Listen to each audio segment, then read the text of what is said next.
Greetings, everyone. We are going to do a best of 3 Throne of Eldraine draft. We are in a bit of a heater when it comes to Throne of Eldraine best of 3. 4 of our last 5 best of 3 efforts have resulted in 5 wins, and the 5th one resulted in 3 wins, so we even got our gems back there. We've just been gem positive on best of 3. It's been, you know, there's variance has been in our favor, and you're going to go on streaks of all kinds, and we are in the right kind of streak here in Eldraine, and we're going to try to keep it going today.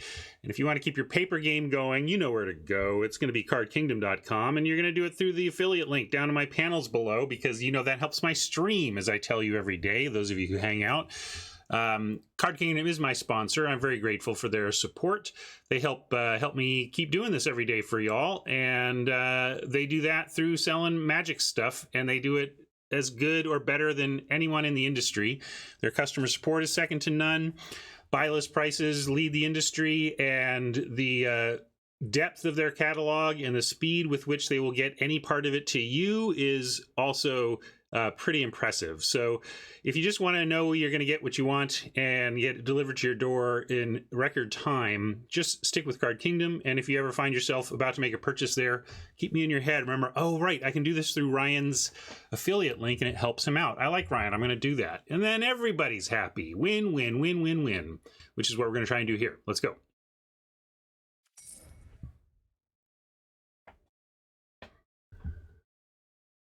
Mirrored into directly below link. Okay, let me get the first pick going, and then we'll take care of that.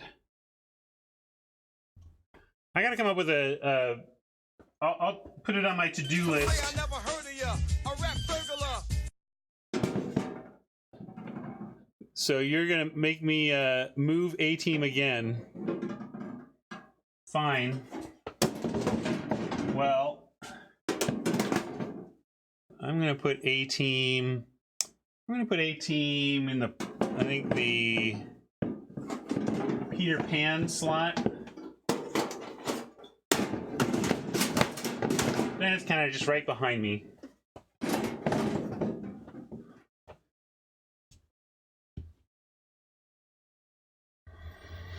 What do we got?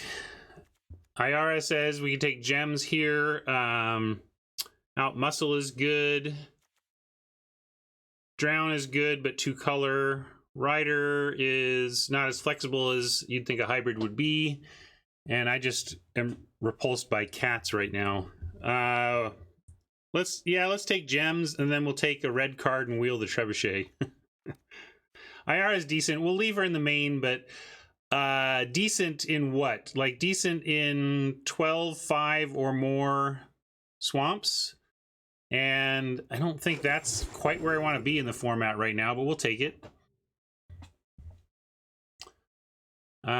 Ignoring Iara, I'm looking at Charmed Sleep or Out Muscle.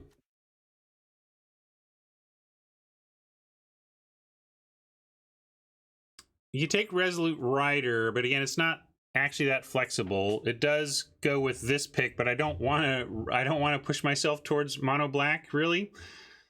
Bots have been hating on blue. What do you mean, Razor? That they've been taking a lot of blue, or they've been not taking? Because when I hear hating on blue, I think they're not drafting it. Oh, they stopped passing us. They're loving blue is what I would say.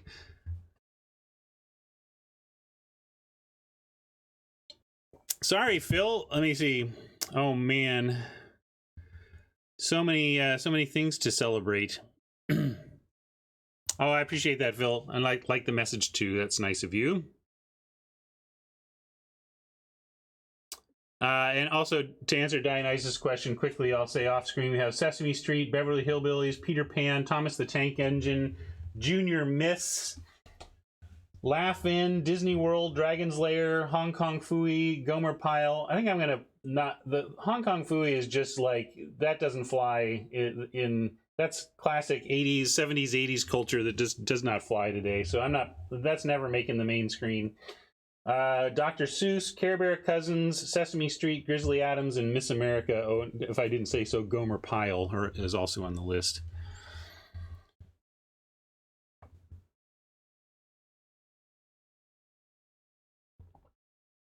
I didn't say I wanted to draft monocolor. That's, you want to pull this one? Sorry, should have done that while I was reading off lunch boxes. But here, pull. I guess the choices here are rider. I'm gonna say sleep. I would take sleep over run away together if I'm taking a blue card. There's muscle for out muscle. Any other nominations even? Wheel. I'll say wheel for spinning wheel. Sometimes people like the colorless option.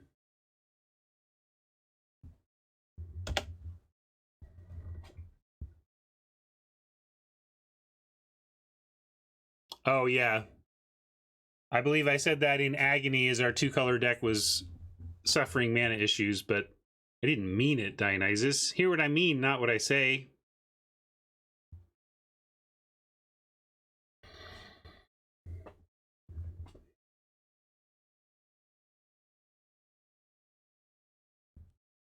Muscle and Rider seem to be drawing the most interest here.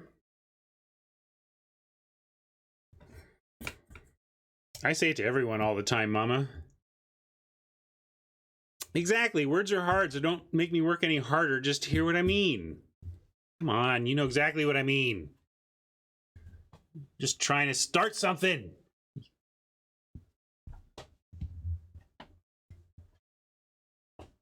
All right, I'll follow chat. Sure, it's taking out muscle. Ooh, this would have, had we headed down the mono black path, I'd snap up the urge here. We still might, still could take that. Good card. What else do we like here? Searing Barrage, Scaldron keeps us pretty open.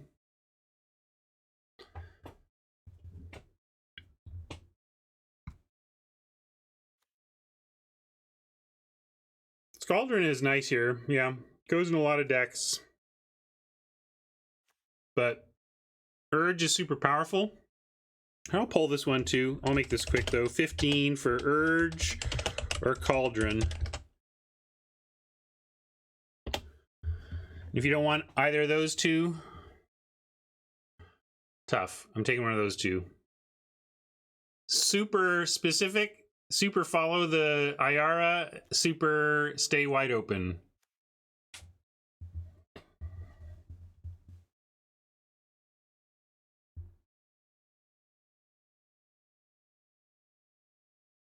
All right, you greedy, beautiful people.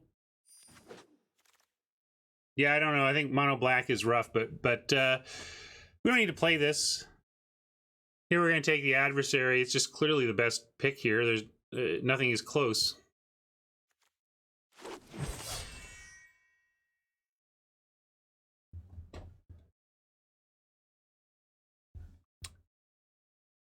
Opportunity cost of a Scaldron is not that bad to take a flyer on the Urge. Those of you who voted Scaldron, I get it, but it's not too bad to let one of these go by to take a chance on something as powerful as Covetous Urge. Again, I don't, you know, I think it's easy to say Forever Young here because we're feeling like a black deck, but here's what I'm feeling like. This is what I'm actually feeling like. I feel like we're more certainly a green deck than anything else, and we could take anything here. This is where I actually think I do want to take Scaldron or even Rimrock.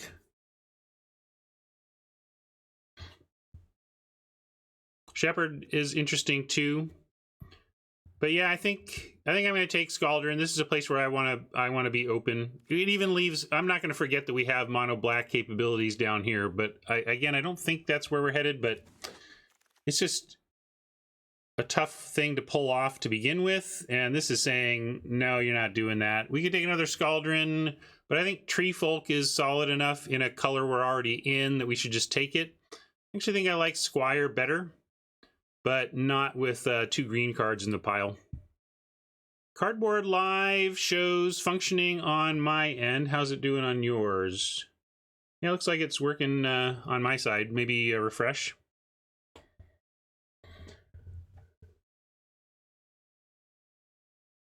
What's the timed out on boxed in? Like I don't know. I just set some cap. There's only one cap that you can set for that. Anyway, we'll take Tree Folk here.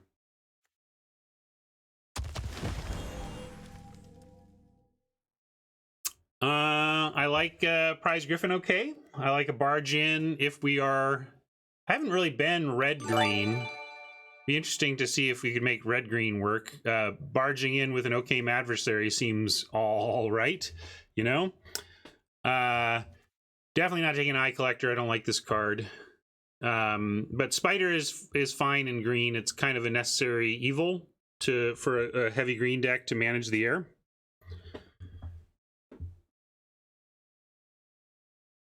And yeah, Raiders is interesting, but you can get these super late. If we take a red card here, I would actually just take the barge in. But I don't think we should bother yet. Let's... It may be because it's capped per stream. Dionysus, my controls for the system are not huge. I only get one number to set, and that's the maximum number of total times people are allowed to redeem that on stream. So it must have been capped already, which is the problem with the system, which is why I want to figure out who to talk to at Twitch and give them some game design advice on how to make their system much better. Here's another barge in I'm tempted by. Silver Flame Ritual, also good if you end up in white, but I don't see why we should stray from green here.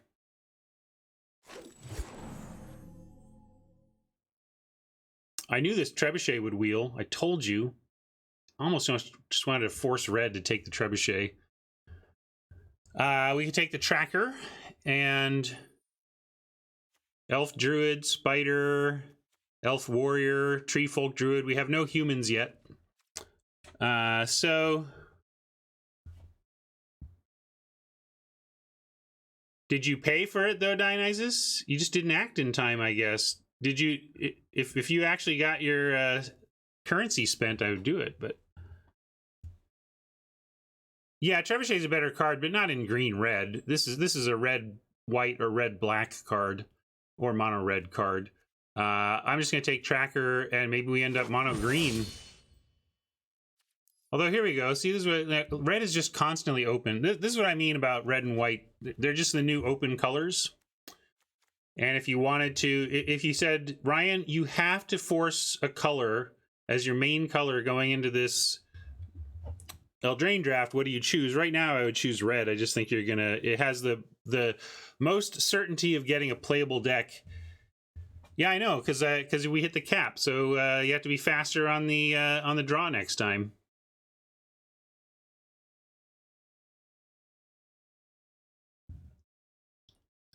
Yeah, it could be because Luis and Marshall discovered the joy of white aggro.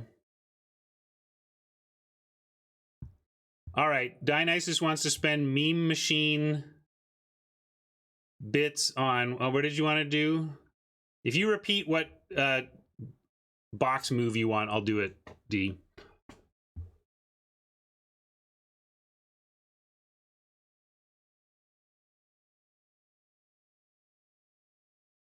Anyway, let's see. I'll take... I mean, Appetite in mono green is going to be fine.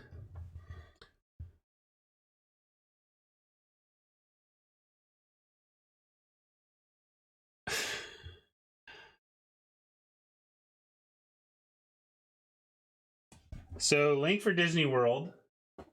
There's Disney World. He at least gets to see it.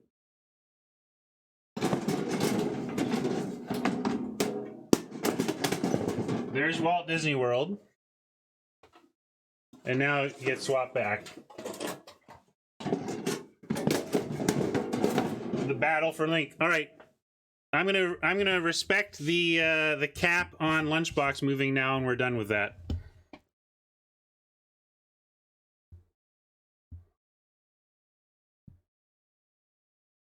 Yeah, I guess neither of these is particularly good enough to keep us off of supporting mono green. That, however, still works, Mama. This is for Mama. Come sail away, come sail away, come sail away with me, lads. Now, this is best of 3, so Fell the Pheasant is extra delicious as a choice, but if we are going to be near mono green or at least heavy green, we can take the cabin.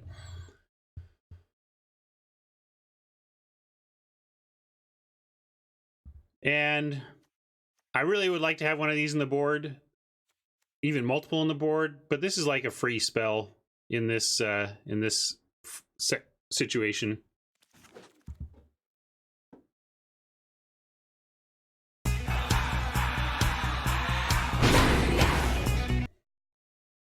Do you like Broom or Walker to support, or Red Cap on the spec for not being mono? All these are playable. Jeez.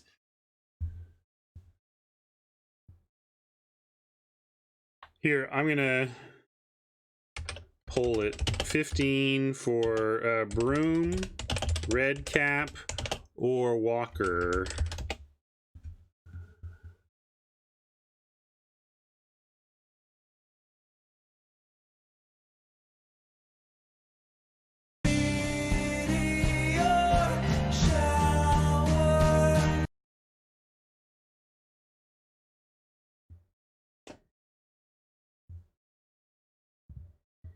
Support for the Broom. I think I like that. One thing Broom does over either of these is provide a thing on turn 2 that makes the tracker attack as a 2/2. So let's take that. Here's a Fell. Might main deck it, but good to have one for the board. I'll assume this is not for us right now. Spyglass for the Gemmage, or Thunderous Snapper as a mono green quote payoff. I don't think it's amazing, but we could take it. I think it's probably correct. I like the mono green payoff over like dabbling for a casket. We certainly don't want either of these as a first pick. We take gems or the snapper, basically. In fact, yeah, probably just take gems here as the disciplined play for this account. Snapper's just fine, but it's not anything big. We have one card that triggers it right now. Yeah, I'm gonna be gem disciplined here. The opportunity cost is so low to get a solid 20 gems added to our account. Out muscle looking good here, though. Kind of just want to see if we can make mono work. We're going to wheel this Walker, for example. Taking out muscle. Golden Egg could just help us splash something lightly. No green here, which is a little surprising. We cut it pretty hard. Spinning Wheel. Wheel or Egg, I guess. I mean, green does appreciate a ramp spell. Some want a Red Cap. I think it's Wheel or Egg. And yeah, I guess there's likely to be some food synergies. We can, maybe we get a trail of breadcrumbs or something. Best card in a vacuum. Good question. If this were the best of my pack one, pick one, I'd be super sad.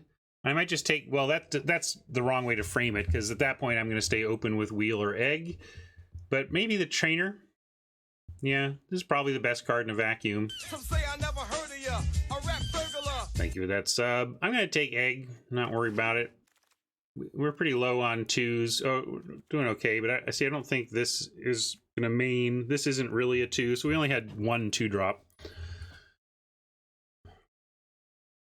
Well,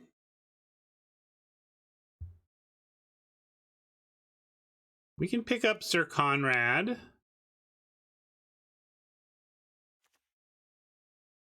Don't think it means we play Iara or Covetous Urge, but we can take Sir Conrad. We're gonna wheel this tracker anyway, but we're not marrying Conrad here. It's just the opportunity cost is pretty low to grab him. I don't think we want a lot of these appetites. What we want is some of those carvers, so we don't need appetites, but I think we'll wheel the tracker and we can use a pick on Conrad. I'm skeptical, though. I think I want to try and be more mono green, although it's really awkward that we're not getting any green coming this way. I'll take another Cabin.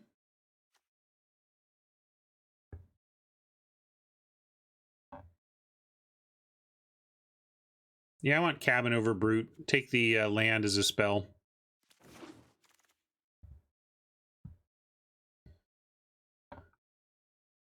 Well, we can do a 12-5 thing as well. Yeah, this is weird. I feel like we cut green pretty darn hard, and there's just none in this pack at all. It's wild. Yeah, the green might show up pack 3. The question is, do we prep for that, or do we set up, you know, we could put in Rimrock or Red Cap here, which helps with the black a little bit.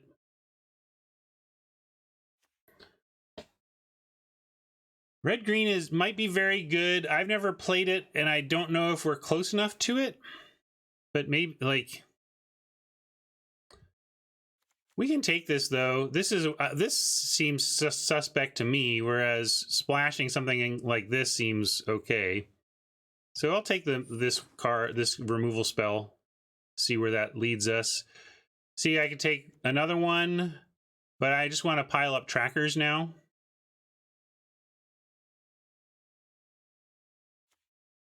We have. Oh, I thought we had 2 cauldrons. That was one reason I kind of dismissed the cauldron, but. Should have looked more closely. I don't regret it, though. I am so not impressed with Giant Opportunity, but we're pretty far away from Squire doing anything useful.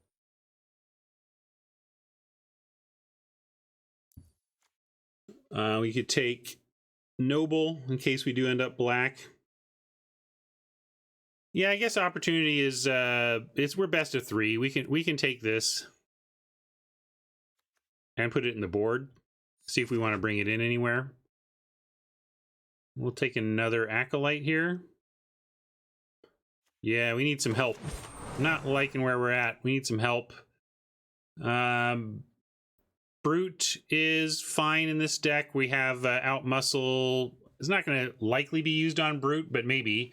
But mainly we have Tree Folk, just something I like to use with Brute. Yeah, Walker's fine, but I would rather go early curve. I mean, I guess we only have a couple of 3s.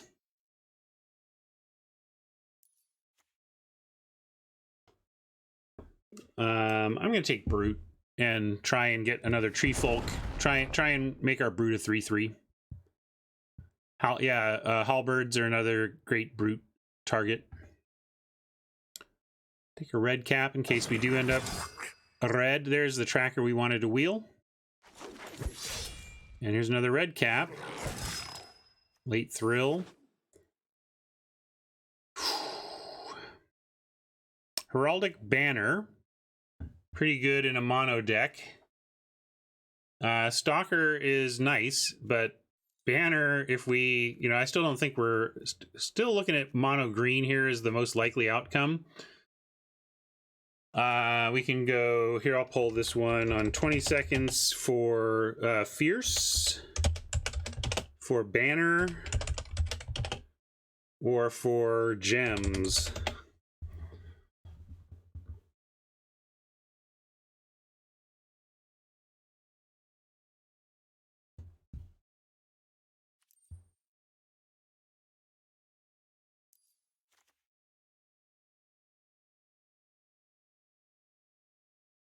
This is a really tough one. I think people are coming out for Fierce. I'm surprised there's not a little more support for Banner. I think this is a strong monocolored card.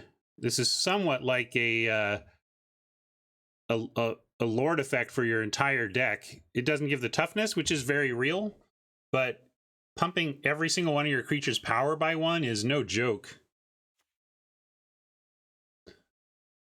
Fierce, super solid. Obviously, but this increases the power of everything in our deck. So I'm actually going to override chat, and I'm going to take Banner. David's not assuming we'll be mono. That's fair. I kind of see it as the best hope for this deck. So I'm going to take Banner. See if I'm right. And see if it at least performs reasonably. Still looking like it's pick 2. We should get good green. Where's our good green? So unfair. Been a little rough. But what are we going to do here? We take Flaxen Intruder. That's going to wheel though, right? Yeah, I guess this is another gem pick, isn't it? Nothing here is worth more than the gems. Blah.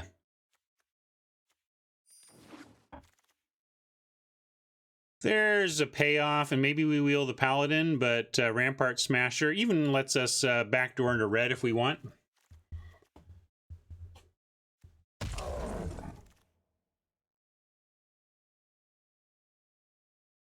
To that end, another Trebuchet waving its hand, but not for us. Wow, the green has been bad in these packs. You think Paladin's better in mono? Possibly, but man, the one turn early can make a big difference. But Major, we're also in the sense we're going to see if we can wheel it. Although green has been so dry, I would be surprised. I feel like we're fighting bots for green, and we could take either of these and wheel the other basically here.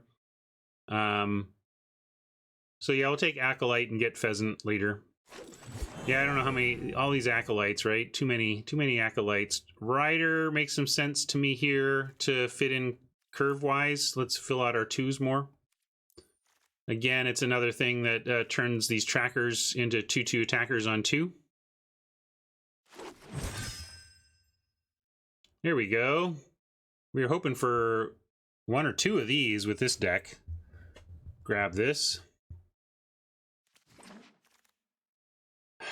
Dummy could make the cut out of desperation, so we'll take it because look, you know, our other choices are garbage. And yeah, we are fighting for green, it seems pretty clear, which is super unfortunate, but here we are. We could take a Searing Barrage if we wanted a touch of red here. I don't think we'd ever play Thrill. Maybe the melee and the barrage.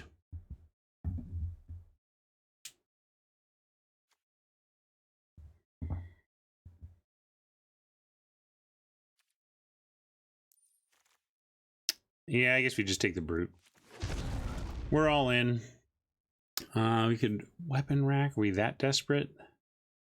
Drawbridge.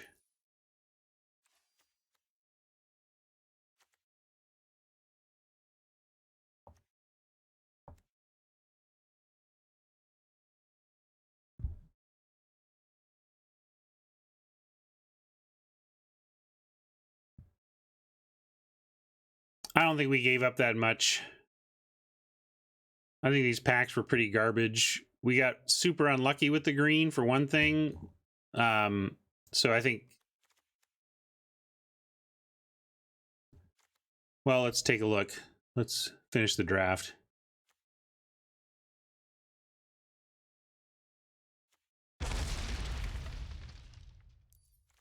So maybe we just need another Appetite here rather than Acolyte number 4. Didn't get any carvers.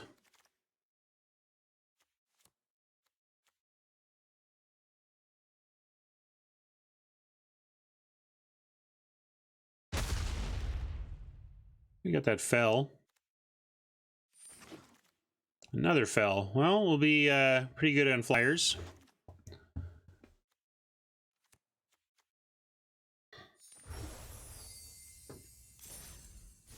Claim 60. First, let's just assume mono green and see what it even looks like. We get 1 cut, and we have 16-8 split, so it can really be just our worst card.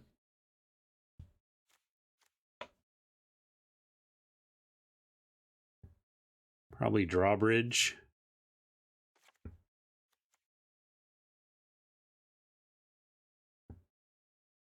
Yeah, we could cut a land in this one, although we do have a 6 to play. I guess we have 3 Acolytes.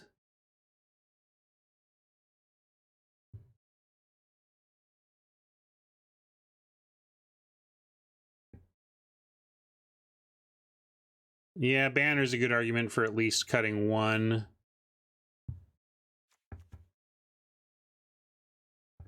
So then if we were to add red, which I would add over black.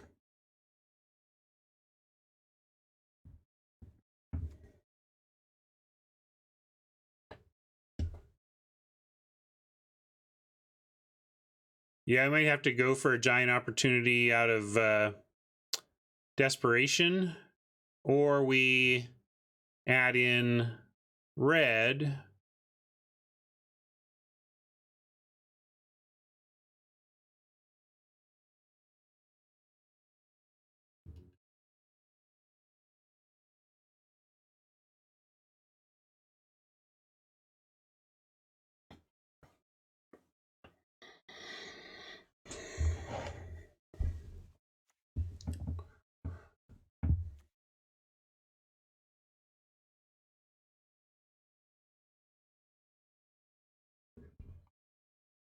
Roving Keep.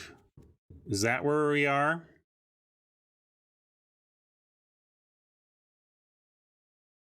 I don't think I want to play Roving Keep. I would rather splash the red as suggested. We can go here.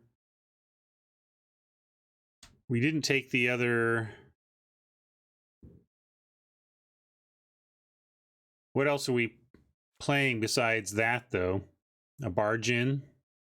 Surprise them?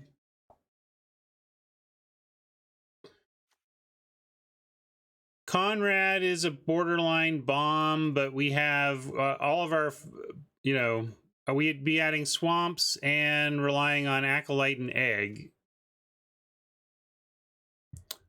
Oh, did I miss a redemption? I did. Thanks for the reminder. Here you go.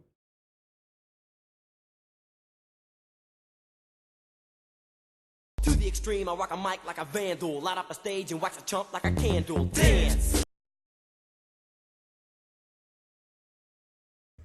Do we want Giant Opportunity for the Desperation?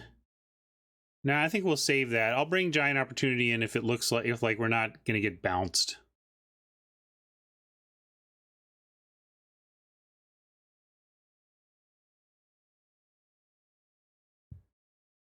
And then we'll go 6 mountains for the red cap. No, we'll go to 1 on that. Thank you.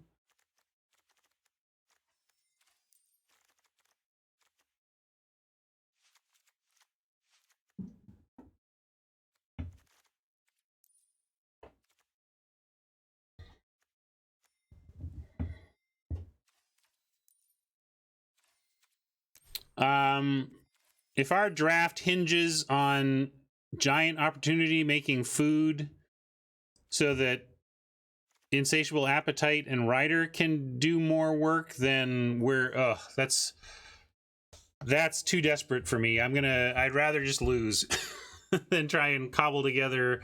But I just don't want to use Giant Opportunity unless I feel like a 7/7 token is a solid thing to do. Like, I'm with you on those advantages, assuming we don't have the severe disadvantage of facing bounce, but I'm not going to bring it in if Oppo can just wreck us easily.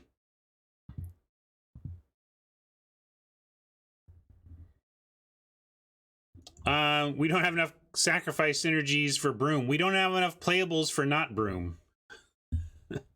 That's where we're at. A bad case, which is to say a bad case of mono. I know we have a mountain, but it's close enough. It certainly was a bad case of mono.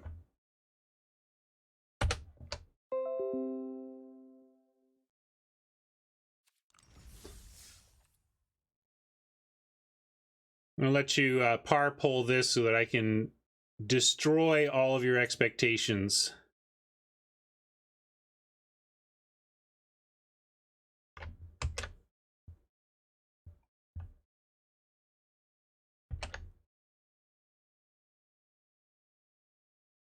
We can come back and talk about the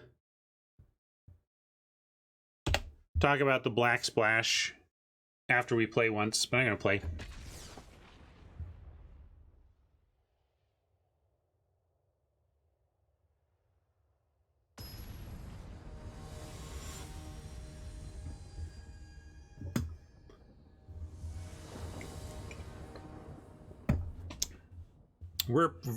We have to be very aggro. And this is not a very aggro start, so I'm going to mulligan.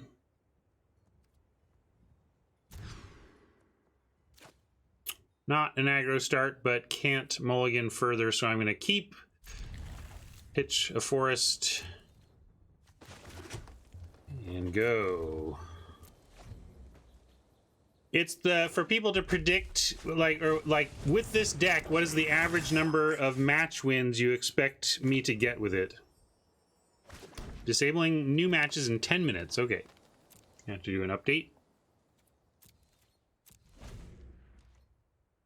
See our aggro deck go. Aggro, aggro, aggro is us.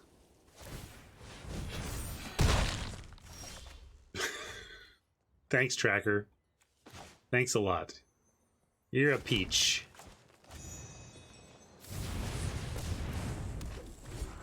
Well, next turn we get out muscle plus Tracker if we want it.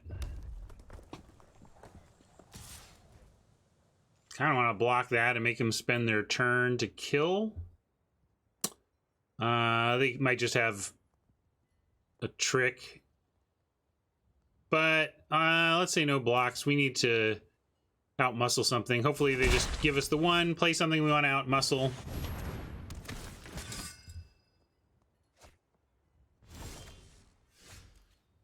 Dionysus, that is the most results-oriented thing that you've said in a while. Stop that. That's not a useful comment. We're gonna out-muscle the contender. And then we either attack for 3 or play the Tracker.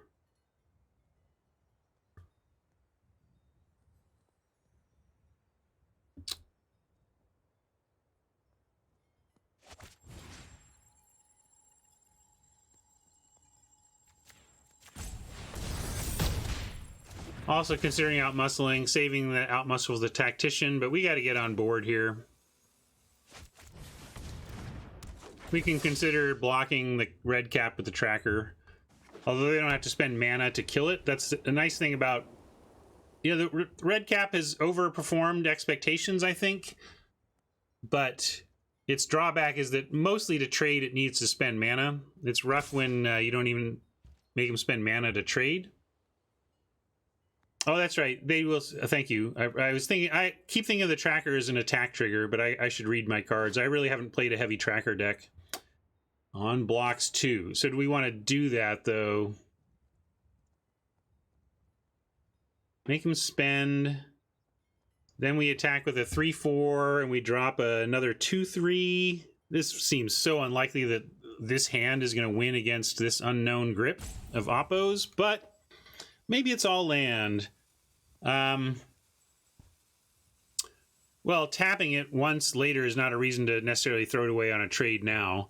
But I'm in for trading here for their turn, hopefully. Worst would be if they have a barge in and then they play oh, looks like they have... Okay. If they had barge in and then it could play a Tactician, that would be unfortunate. But that's what we wanted out of this.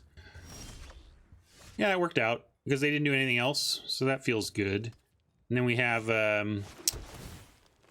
Acolyte and Cauldron here.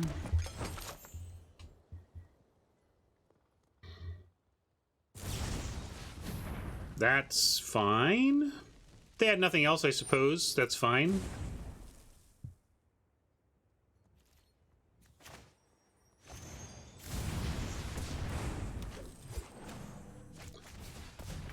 I guess if I had floated mana, I could have had food-eating mana, but that's not super relevant here.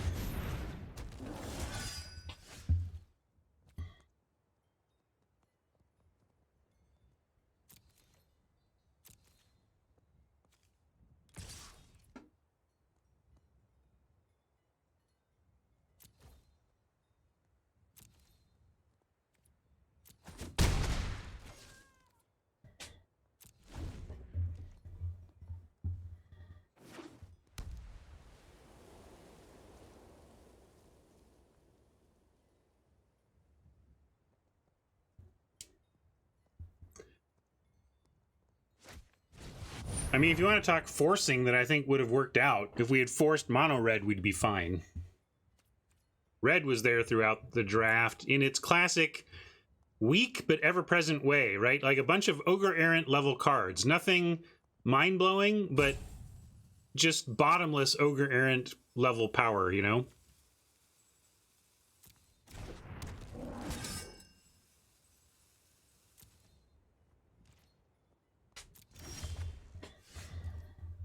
Hey, Queen. Let's see. If we drop Halberd on this, we get a 5-5. If they double block, We do trade an Acolyte and a Cauldron for 2 errants, and then we can re-equip the Halberd. If we put it on here, we get a 4/4 and a 4/4.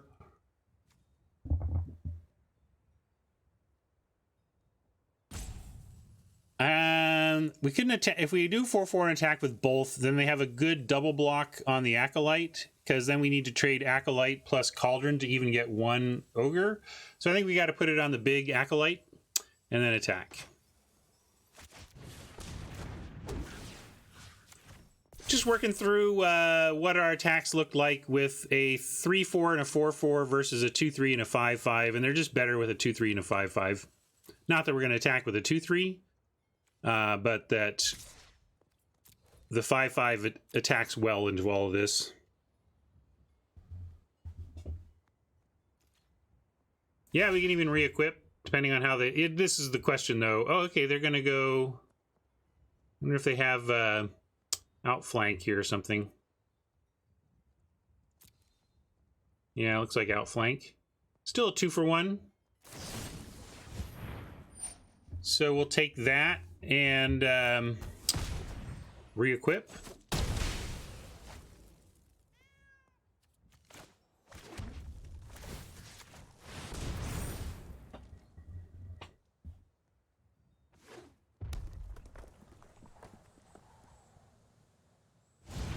Hey everybody, I re-equipped a Halberd.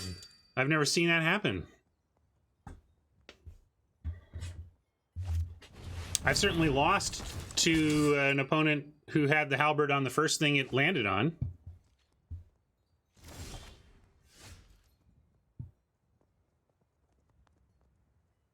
With the Cauldron, we get a bunch of decent blocks here. They basically have to put everything on, and then we get our choice of trade, so we'll keep attacking.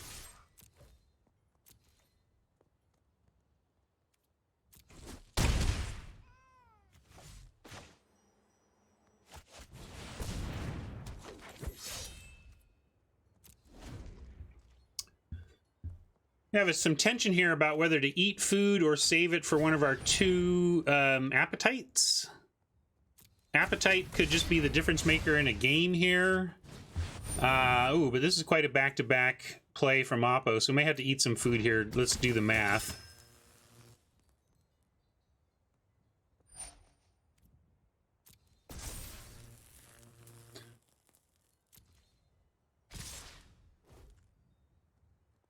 Hopefully, let's see if we can get away with eating this champion and live. Let's see where they put the... Of course, they could put it on the... Okay, they did it there? Interesting, so... Oh, they haven't given this one yet. Probably they put... I would give the Errant's ability to the Fervent Champ, and then we don't really have any good blocks. Let's see what they do, though. Oh, no, they're putting it there. Okay. So... We're at 16, virtual 19.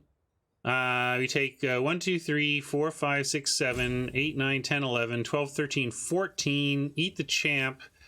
And then if we do draw one of our 2 +5/+5s, we get 5, 6, 7, 8, 9, 10, 11, which is not quite lethal. If we were lethal on the crackback... I think we do want to just try and eat the champ, though. And then we'll eat... We're going to eat the food.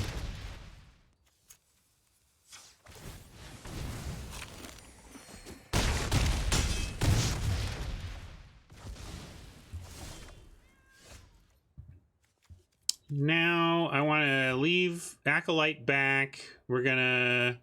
send the adversary to draw more cards, or is that just suicidal? Let's see. We have Tracker as a blocker, and this is a blocker, and Cauldron is a killer. 1 creature can get through. Yeah, we can attack, because we can even let one of these through and still live. And the card seems important to me.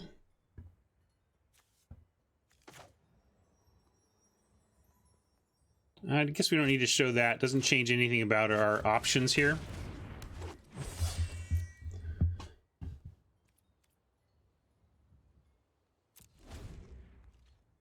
Yeah, I suppose I could have killed before untap, but it's relevant because we can cauldron wherever the errant puts its unblockability.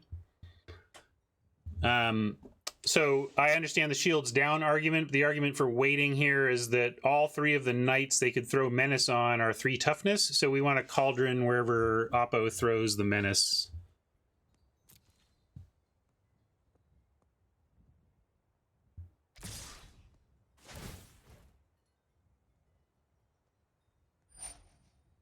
And if they have it, they have it. But we're in a desperate enough situation that basically I think we had to play this way.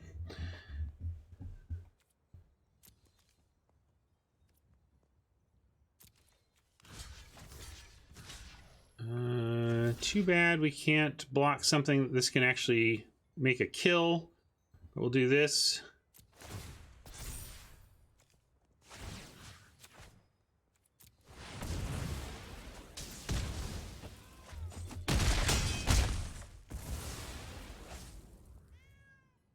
Still need some help here. Tactician, still super scary.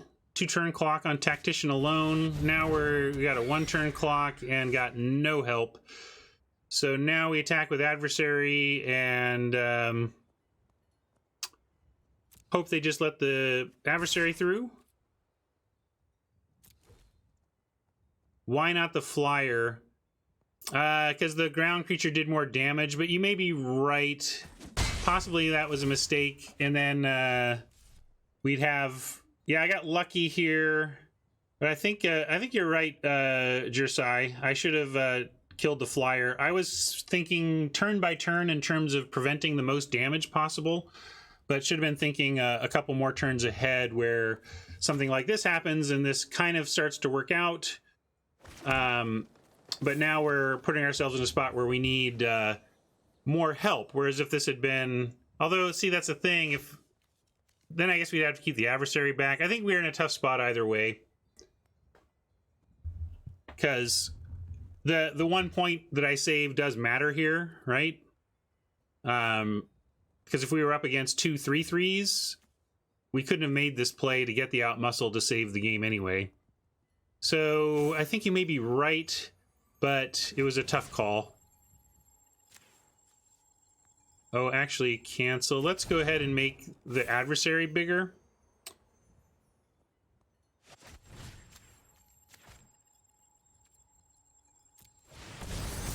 I was thinking of making the thing that can block bigger, but it doesn't change its ability to block here. And at least if we end up attacking with the Adversary, looking desperately for an answer, may as well make it bigger, right?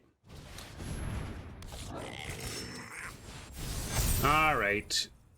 Fancy play syndrome, although they didn't know I had the land here.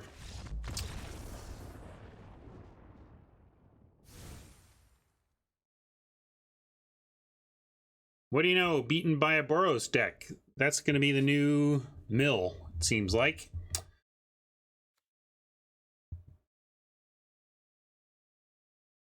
And yeah, I do think that if we had just forced mono red, our deck would be significantly better than it ended up.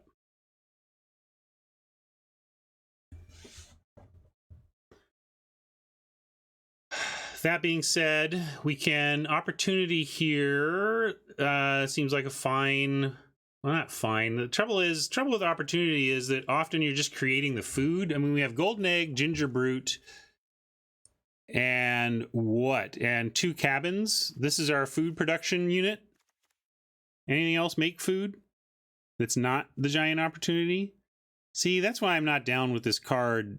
Not because even a 7/7 is safe or unsafe, but because the combo is just really hard to get. So let's cut the opportunity instead. Yeah, let's put in at least 2 of these fells, right? Even cut an egg.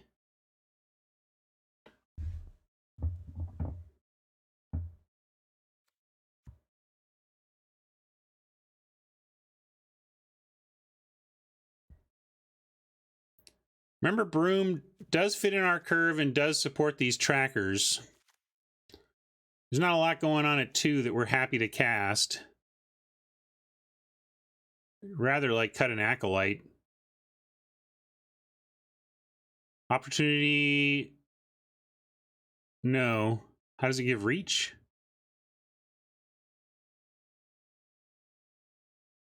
I don't know about brutes plural, but we can cut one. I'm gonna cut an acolyte. I think we don't need so many of those. I'm gonna try this.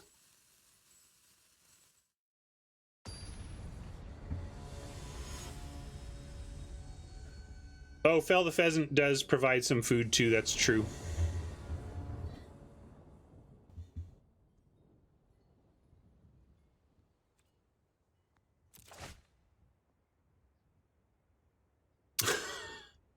Well, the tracker showed up for us on 1, and we have 2 lands in our, quote, mono green deck. Surely we'll be able to play it. Oh.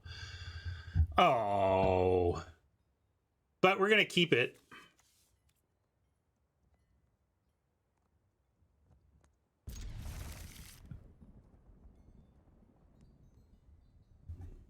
Looks like Oppo Mold. Take that. Need some help, but we have Tracker on 2. We've got a Spore Cap Spider against a known flying heavy deck. Smasher doesn't care about Mountain. But we do need some more land here, deck. Bring it on, please. Alright, I'm gonna make him have a trick. Oh, shoot. Dionysus, that one's for you. Punt away. I don't know my own cards.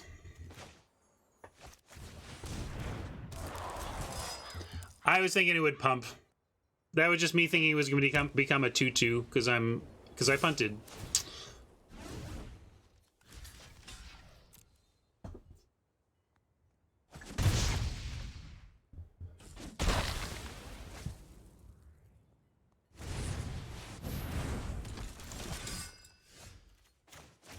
Let's try and recover.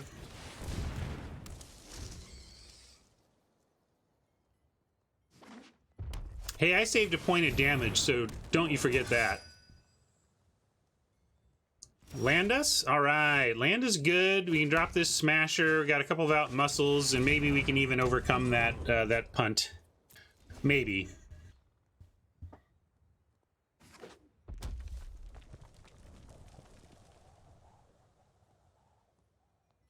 You know, Oppo Mulligan, I was just trying to even things out. So this is a little trickier. Let's see. How could we be punished by out-muscling into that open mana from red? Is the Barrage an instant?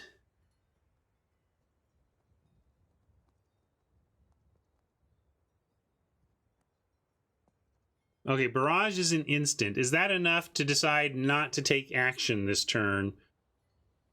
Because we could attack threatening an 8/8.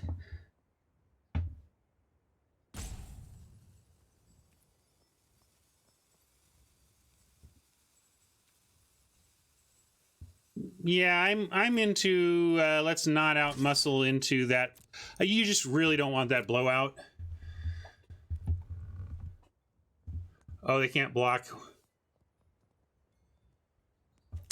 I was thinking, again, I'm not reading my cards today. Apparently, I think I know this set, and I'm playing cards I don't play a lot, because I remembered that it can't be blocked by walls, but I totally forgot the Night Clause.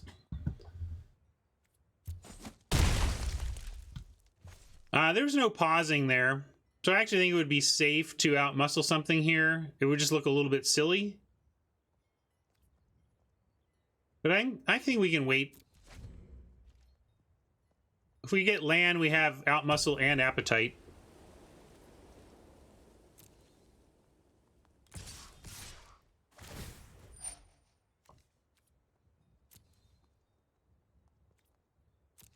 And we can just take out the errant here.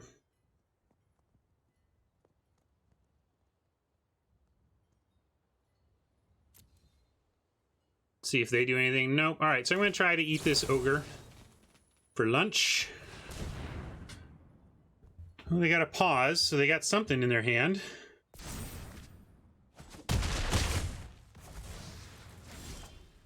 Hey, that's not bad. They didn't have anything there, though. Let's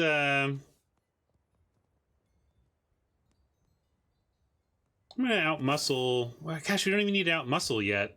I think I'm just gonna send in the Smasher and not worry about the 1 point of damage. These don't even change the clock. Like this being a 6/6 versus a 5/5 doesn't change the clock much.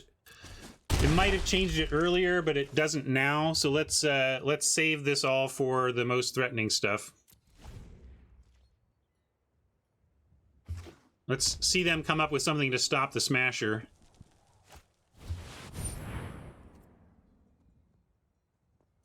Hopefully they go up top with that.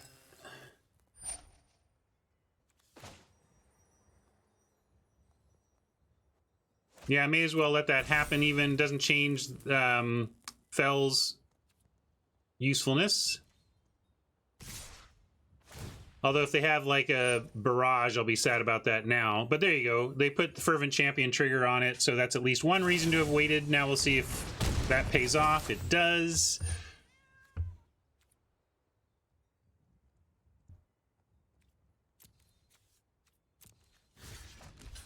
Try to eat the champ over just blocking the trainer.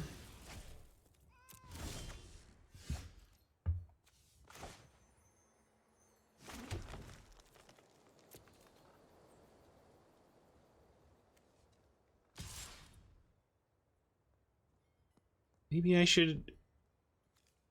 I'm continuing to just save these. Probably should have done one there. Doesn't really matter, though. I think this is fine. I'm just going to keep going 5 at a time. They don't seem to have the tools. They're trying to draw an answer. All right. Rampart Smasher. The new meta killer.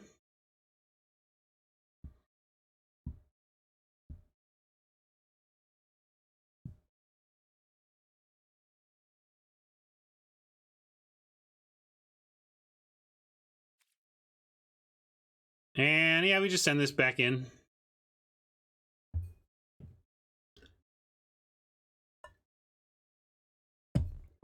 We did cut an egg. Just felt like that was just filler. We have some egg synergies or food synergies, but nothing crazy. And we put in Fell the Pheasant that makes food anyway.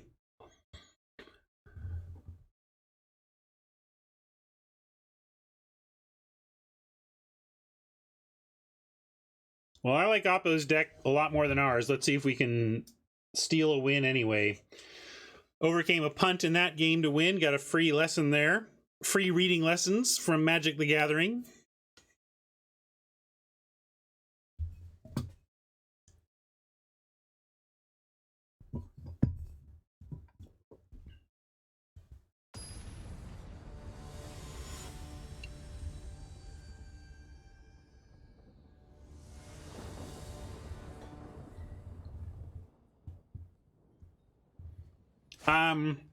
The punt was that I played out a Wildwood Tracker and then blocked as though it was going to become a 2/2 when it stayed a 1/1 and just got eaten by a first striker. So it was a little embarrassing, just a touch. But we won, so shut up. We'll keep this. This looks fine.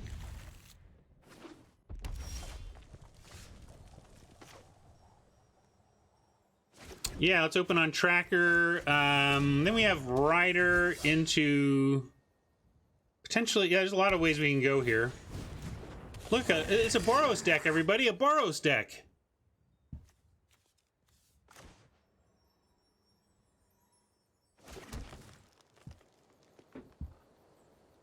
Cardboard Live will give you an accurate current deck. Stream Decker will give you the last deck we used on Constructed with Jay. Rider isn't actually great on this board. We could just go Ginger Brute and make it unblockable. But Rider says you better leave that red cap back, right? So I'm just going to play the Rider. Remember what my cards actually do as I attack.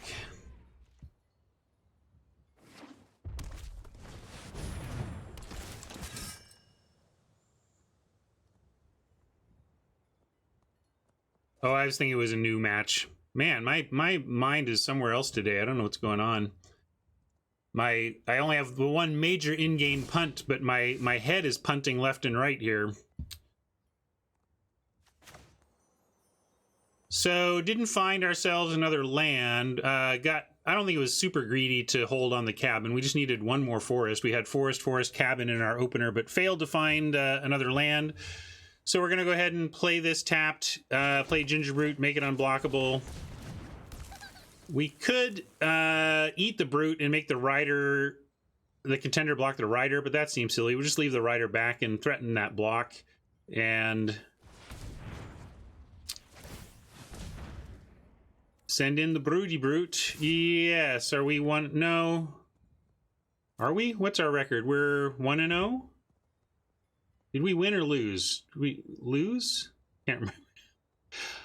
We lost, right? Did we win? We lose? I don't even know what our record is. Folks, I should take today off, clearly.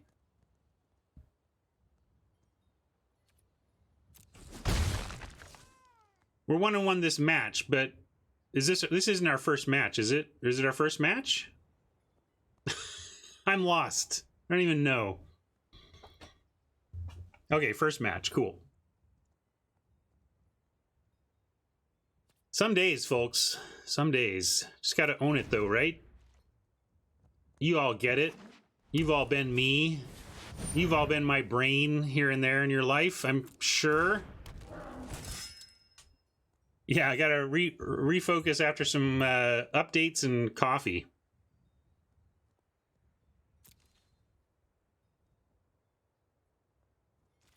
Forest is huge for us here, so we can. I'll even take the mountain. I just want. I want to be able to outmuscle with adamant. All right, we can outmuscle with adamant because taking out this ogre errant is pretty big, and now we can go ahead and sack the brute, and we get ogre errant and contender.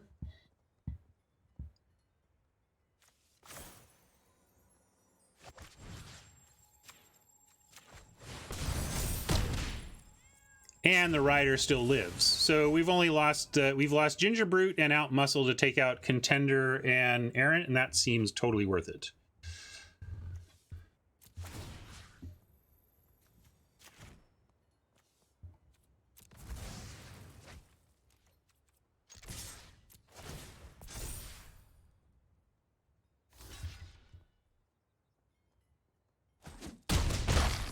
Solid turn.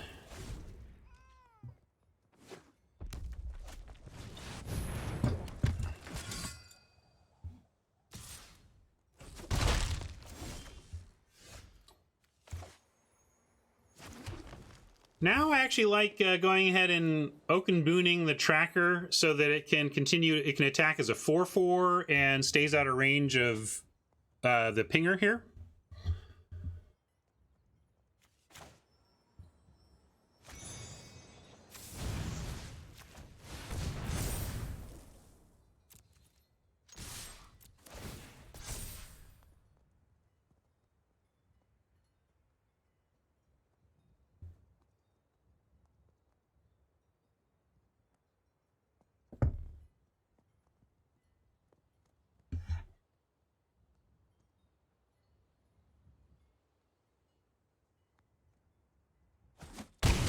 All right, we make them think about it. They're like, gosh, do we have to block here?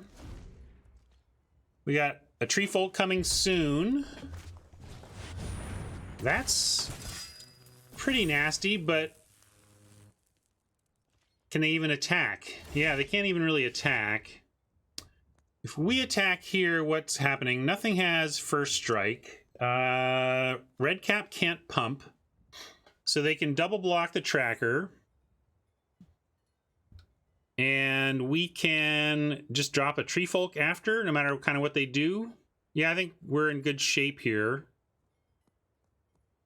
Yeah, block ping is another option. Good call. I imagine they're going to try and leave the pinger. Yeah, they could block and ping. That's true. Well, I think we have to let that kind of stuff happen here. We're just trying to overwhelm their ability to manage our beef. So they're going to do whatever they're going to do here, and then we drop a 6/5, so...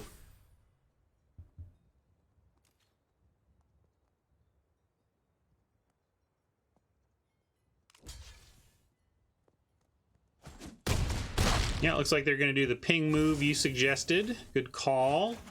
Thinking like Oppo, but we're going to drop this and hope it's enough, basically.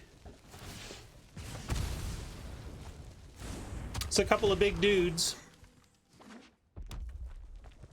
And we're not empty. We have some backup dudes that are not quite as impressive, but...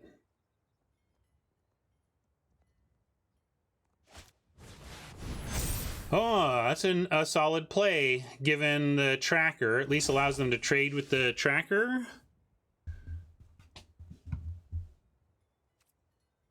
But they have to just... Oh, and they can block and... Yeah, so they get... We're going to trade... The boards are going to clear, but I like our recovery plan.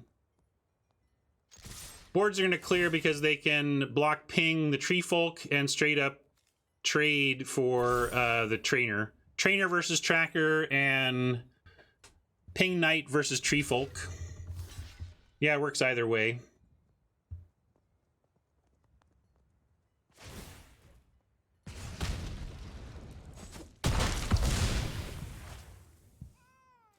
And now we get adversary and tracker. And that seems great for next turn.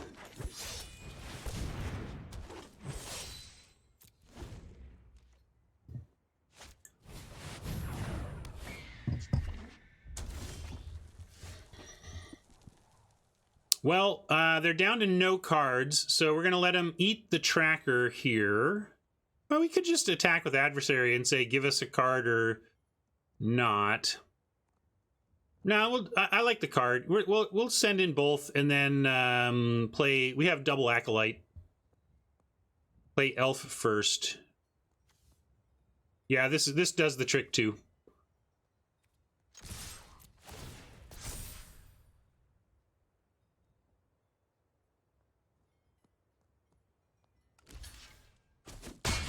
Oh, and they traded the Griffin, so that feels like we're all but good here.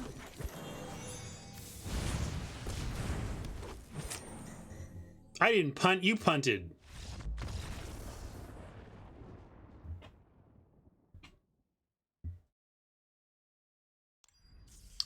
Tried my darndest to lose. Sorry about that. And now can't even start a new game till I restart. So let's start that process. And maybe I'll go refresh my coffee and take a little break. All right. Client refreshed.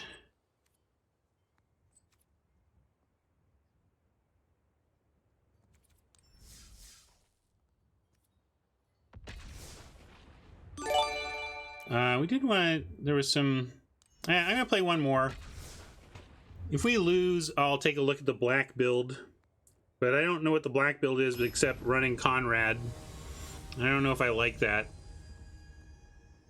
You see how important out-muscling with Adamant on 4 is.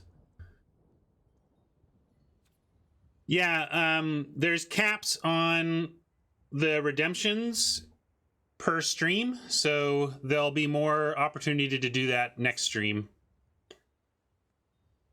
What set was the least fun in Limited? It's either going to be Cold Snap or kind of the Mercadian Masks block.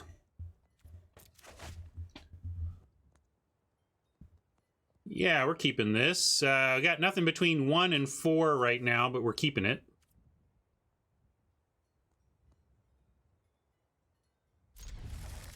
I'm going to open on Forest. If we don't draw a Forest next turn or the turn after, we can consider playing the cabin tapped to make sure we smash on 4.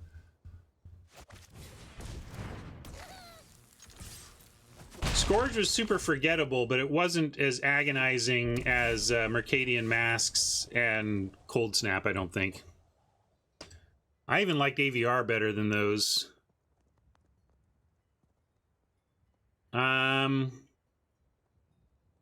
Well, now I'm going to go for the cabin because our worst case is we Acolyte on 3 and cabin tapped, but still have Smasher on 4.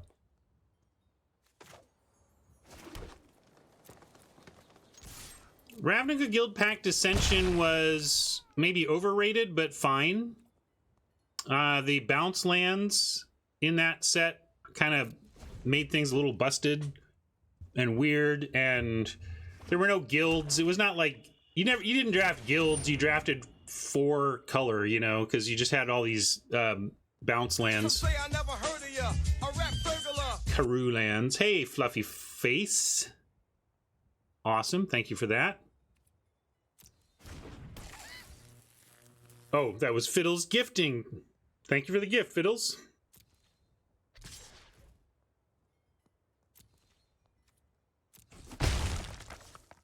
All right. Well, any draw is decent here. Forest, and we get the cabin. I guess cabin is our worst draw. The second cabin. All right. So I'm going to hope that our Acolyte lives here. And go ahead and play it. I can attack first, though.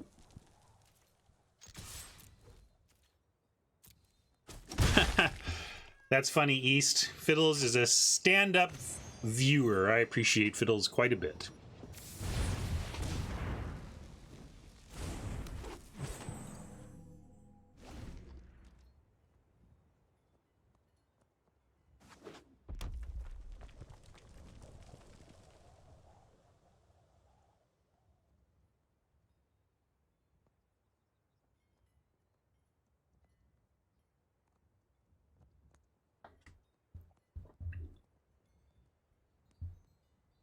I'm gonna leave that to you, Fluff. Ah, they figured it out. That's all right. Give us a forest. Now I want a forest. Come on, forest. Yeah, we got there. Lucky us.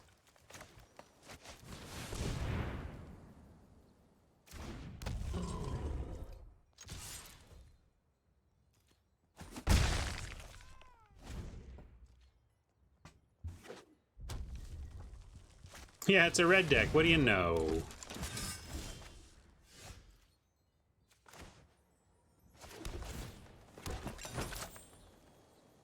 Guess we can drop Adversary here. They can't...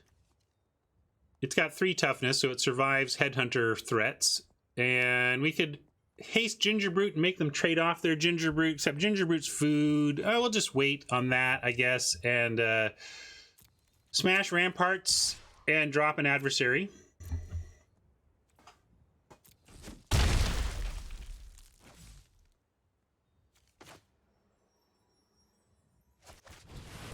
Yeah, red seems to be the new bots hate it color, which is, you know, again, it's kind of accurate. Like if you listen to the general feelings, like people have red as the lowest in recent conventional wisdom, at least. It's just that the bots seem to go around chasing conventional wisdom and then change conventional wisdom through the effect on the meta.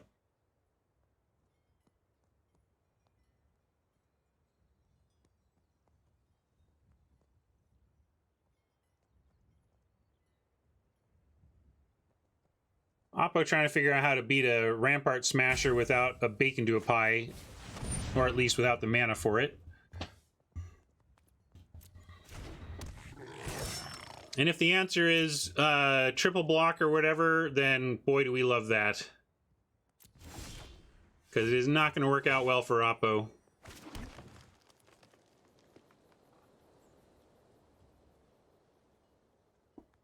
In fact, I think we just go...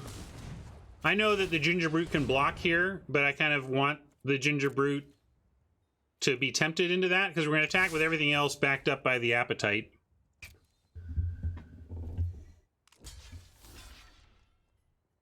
Oh, right. I keep forgetting that again. I remember this was a knight, but not the Headhunter was a knight. That's still good for us. We right now eat the red cap, so we'll take that.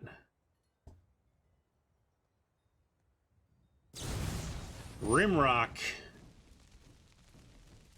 That, can we even Appetite above that? So it's going to do 6 total. Yeah, we can eat the food and survive this. Let's do that.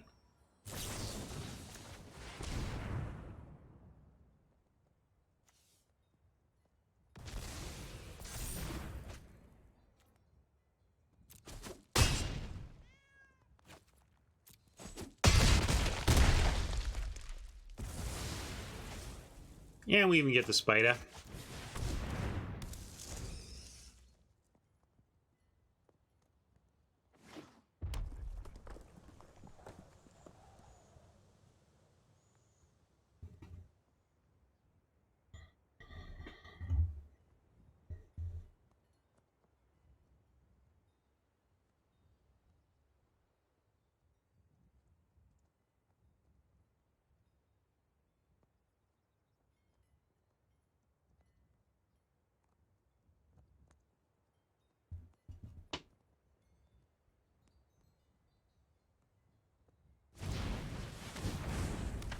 another knight. So currently they can't block the smasher, but they don't go to 0.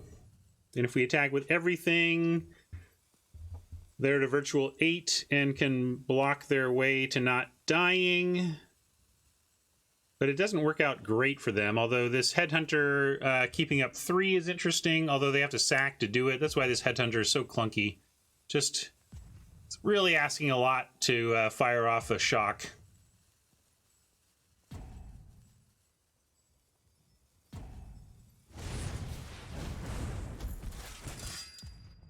That just straight can't block. All right, magic's easy. So we just smash like the Headhunter and win.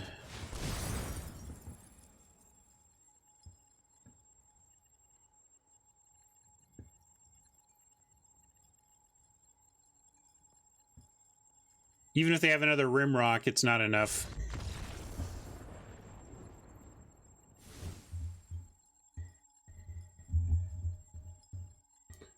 All right, we'll take it. That's an annoying outmuscle to be leaving on the stack. The adamant is in my ears. Another white-black scenario, or red-black knight scenario. Red knights are all over. What do we like? I think it's just a run-it-back situation. Nothing in the air.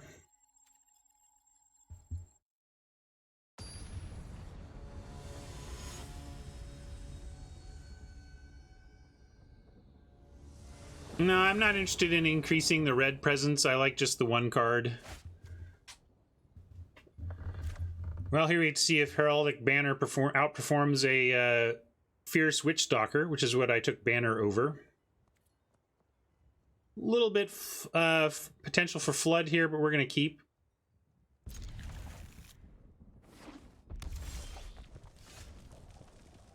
Not in the abstract, like... Question is, was it you said you don't necessarily play around a random rare, let alone a mythic? If it's the only thing that can beat me and playing around it assures the victory, then I will. I mean, the bottom line is you play around anything where doing so increases your win percentage, right?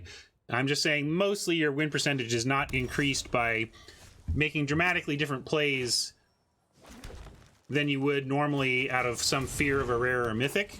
However, if you're at a point in the game where if we just play around that rare or mythic, we absolutely 100% win, then of course go for it. We could banner and actually cast the Halberd. If they have the cheap common removal spell, we'll be sad though, because we'd get blown out.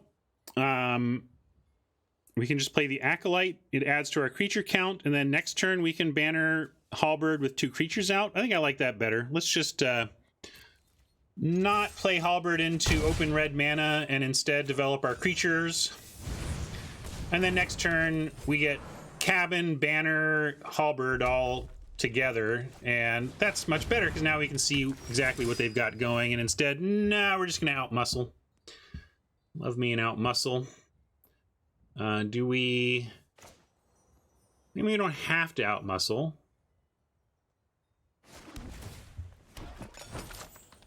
They do have double strike. I guess we have to. Never mind.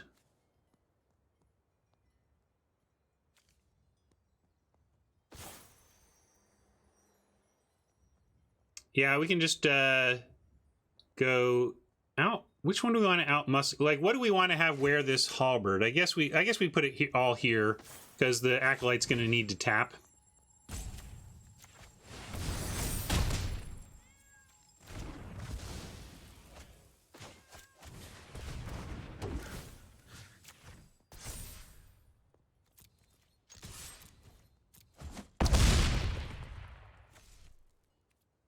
And now they have to play something with power 3 or more, or Rider just gets to eat whatever they play. That qualifies as 3 or more, but they still have to make a big decision here. And we get to attack with both creatures after the banner.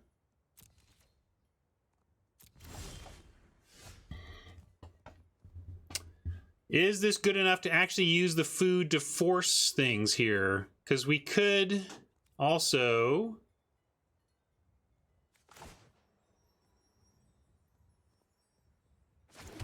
We could move the halberd over here, have a 3/3 and a 3/1, and force the... or not even a 3/3, sorry, a 4/4.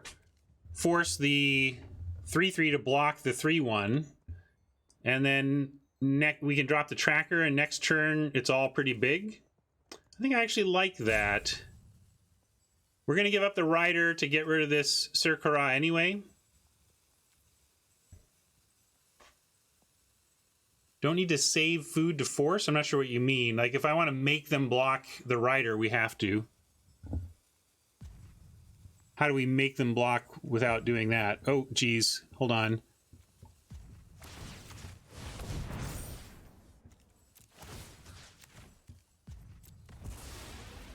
Yeah, but then they just don't block. I want them to lose their knight.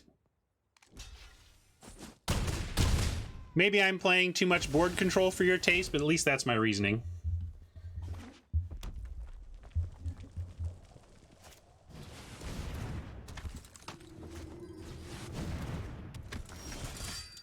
Appetite is interesting here. We get banner.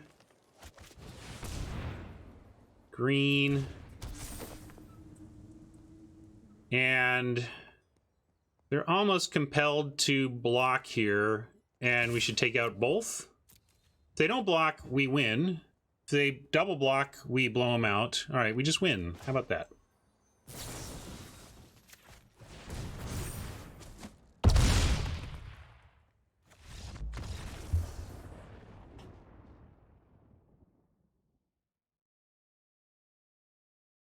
Those out muscles have been utterly vital so far this match, this event. Couldn't have done it without these timely out muscles, but we are 2-0. We got gems back. I feel pretty good about that with this deck.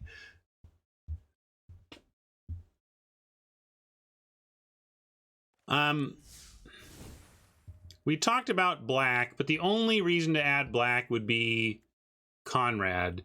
Can you really see double black for Conrad actually helping the deck perform based on what we've seen across the first two matches? I don't. I just don't think this is...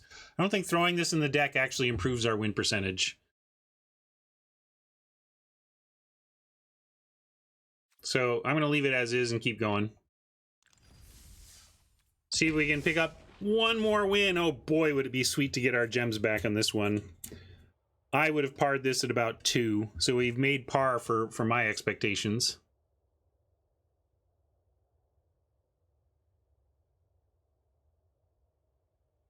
Wouldn't mind being on the play again. Seems good for our deck.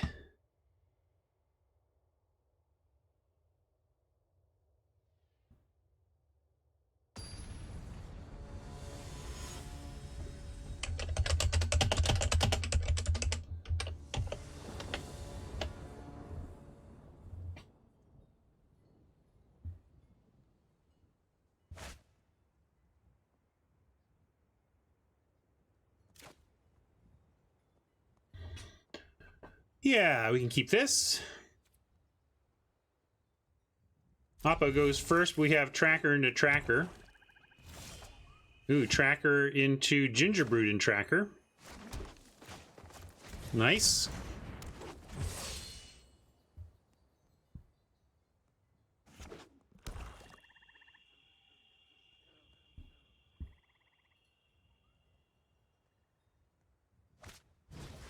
Golden Egg is a good thing for us to see on 2. Really helps what we're, you know, doesn't interfere with what we're up to. Which is aggro. Let's get him. Now we could use a land, a non-cabin land of, that means a forest. That's all. Really want a forest off the top here. Ooh, finally punished. Look at that. It happens. We'll get in with the Brute. But that was a rough spot not to find a forest. banner makes it so that these attack is 3/2s, and we could attack right into the hunter and block, frankly.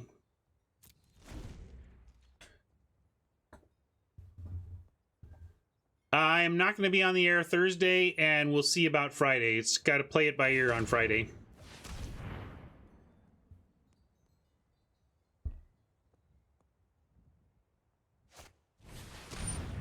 All right. I don't bereave it.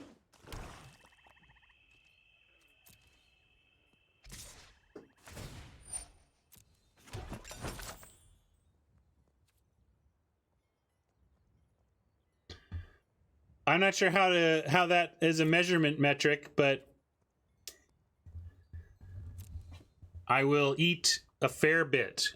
I'm the turkey man in the family. I made a turkey a few years ago that everybody thought was amazing, which got me the job of making the turkey every year.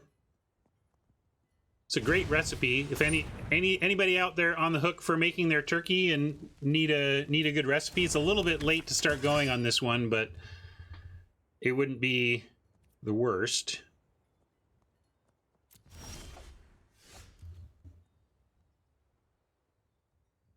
I don't eat meat. I do eat meat. My wife doesn't eat meat, D.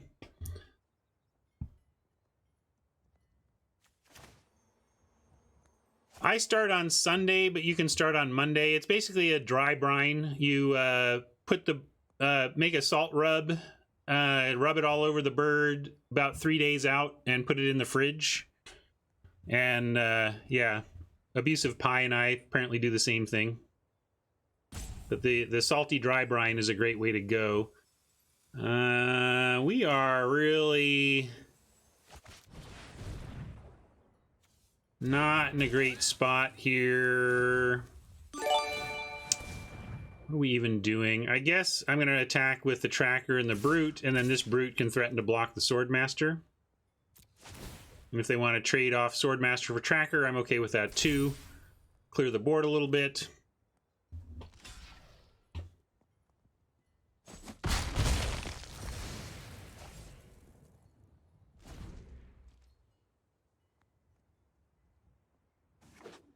That's funny, Cephas. You took the capitalism from our Thanksgiving traditions, but not the thankful side. I feel very thankful. Now let's go spend money. I do not cook it with slices of salt pork on top. I've not heard of that. No, my wife is, D. We've talked about this.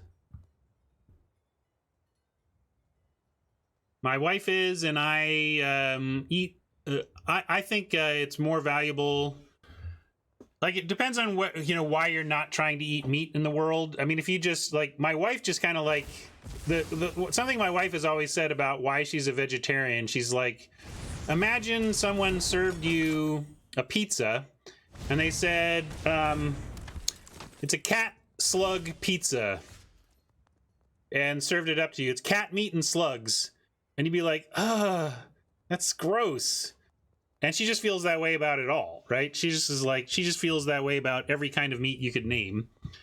And so she doesn't eat it. But I think I try to eat less meat and not worry about labels of vegetarian, not vegetarian, but just recognize that the less environment impacting meat I can eat, the better for everybody. Yeah, let's get Acolyte down and advance our agenda. We're gonna have about a dozen people at our Thanksgiving. My mom and dad, long divorced, still get along, and so actually my dad and stepmom are hosting, and my mom is coming down from Bellingham to join us. My sister and brother-in-law are joining us, as is my brother-in-law's mother. So yeah, got quite a few people showing up.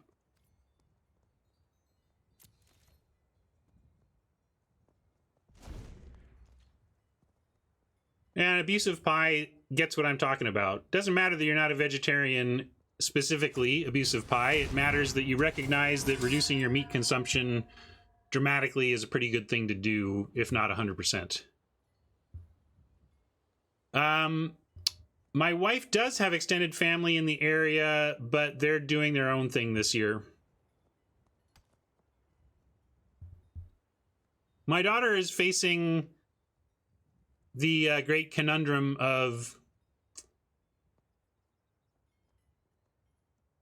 behaving in ways that are good for the world versus behaving in ways that are satisfying to her palate.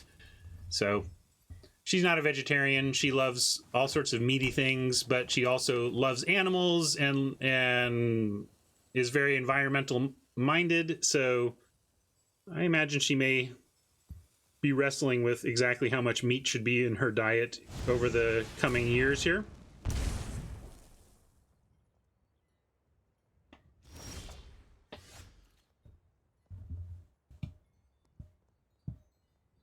All right, found some more land. Can we actually win this game? Talking about food, but not talking about winning magic.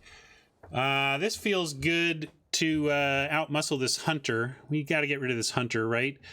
And I think we can do that now. Shields are down.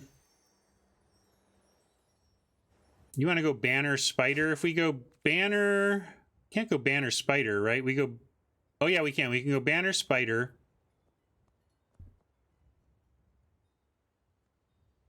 Mike wants to go banner spider to, like, max our mana. I kind of like outmuscling the hunter while shields are down.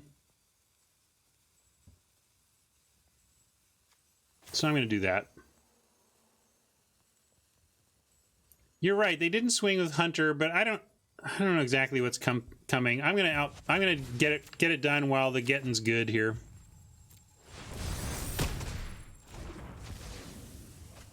And we get to attack with the rose thorn. They can't block. I cook it in the oven. Here, I'll give you. I'll for those of you, this is how I prepare my turkey, and highly recommend it.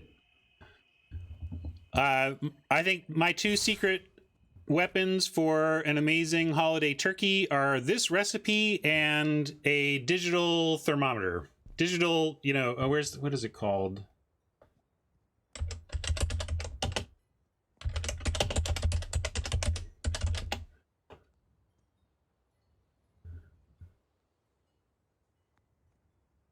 I think it's this one. There's some good ones anyway. Look up your nice wire. Your even there's some wireless ones now. Sorry. Let's see. No blocks.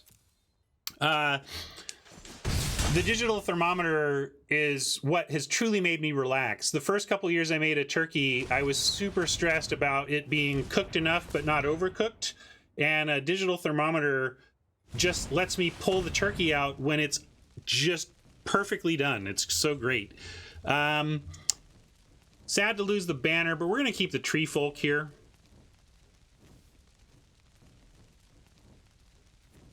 Tree folk just adds the most to this board for us.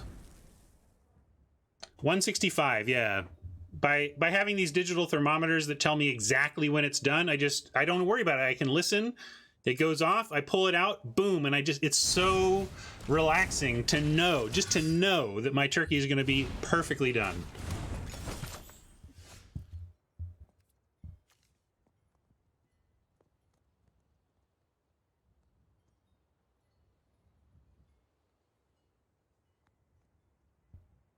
I'm going to go ahead and boon up a brute and start attacking with it.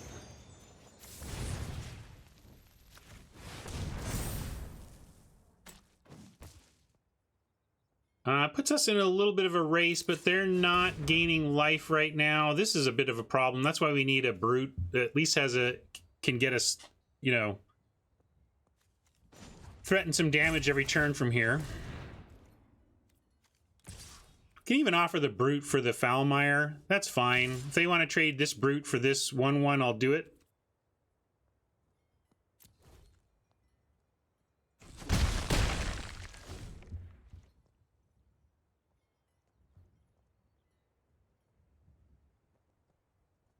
A compound butter. Tell me about that, abusive pie. I do butter up the bird before I put it in, but nothing special, so I don't know what compound butter is. Butter and herbs. Yeah, my I don't put herbs in the butter, but the salt that I dry brine the bird with, I grind with fresh rosemary and lemon zest. So I kind of end up making a lemon rosemary chicken. Or sorry, turkey. Lemon rosemary turkey. Still trying to look for a way to win this. This is problematic. We can try to hold... If we hold both of these cards, we can start keeping this on the ground next turn. What does that do for us, though? I think we just have to brute.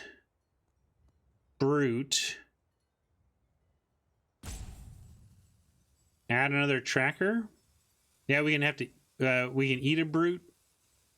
Certainly, we got to keep getting this dude through, though. I don't think we can win if Ginger Brute's not attacking every turn.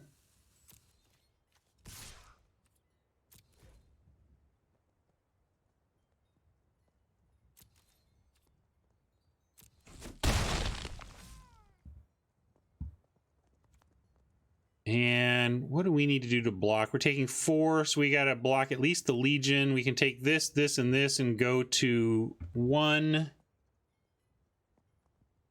Yeah, but keeping cards in hand, I think, prevents us from being able to crack back. I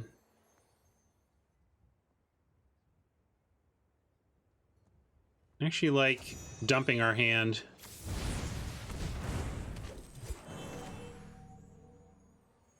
Dumping our hand, because this Acolyte can block this Legion and we can take 6.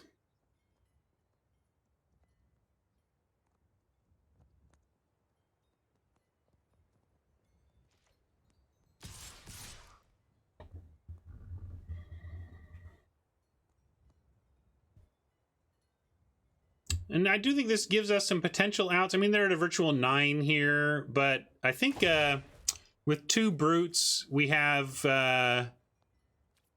we still have both of our, what is it called?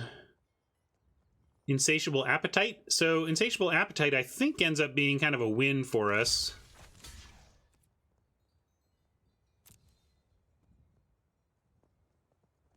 Yeah, we could put the tracker on. Well, there's a reason not to. They had a plan for that. I think that probably actually just ends the game. Our ability to get enough damage through they are at a virtual 11 instead of 9. I guess an insatiable appetite might get us there if they let the wrong thing through, but no such luck. We are doomsday.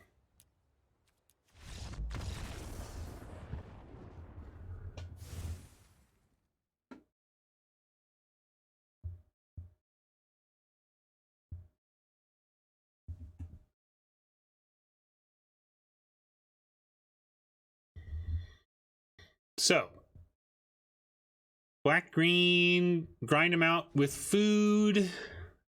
Once again, don't think we have much. The Fell the Pheasants are not good in this matchup, so that leaves us with very little to do, honestly. Yeah, still don't like Giant Opportunity for...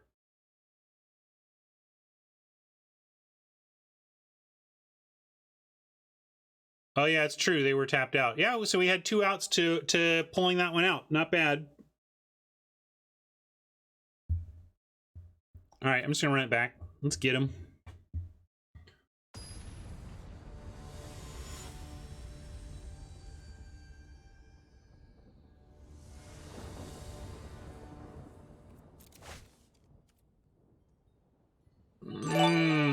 Well, we're gonna keep it. Not super happily, but we're gonna keep it. They're a green deck, so there's a long shot we've somehow managed an adversary on like turn 3. I don't think they're playing any trackers. I don't think we're gonna get an adversary on 2, but we may be able to get this out early.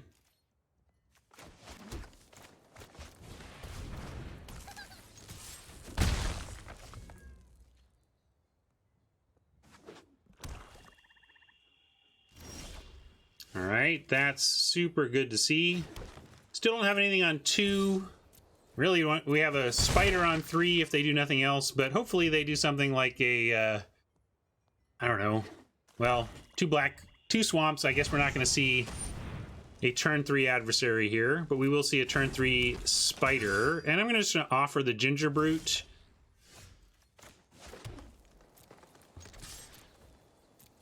Happy to make that trade if they want to make it, given what's coming up in our hand.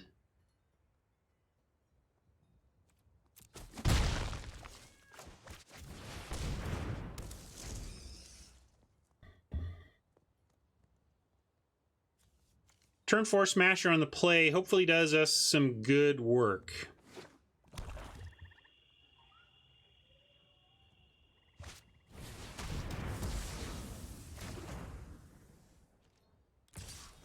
Happy to have that reaved as opposed to our eventual adversary.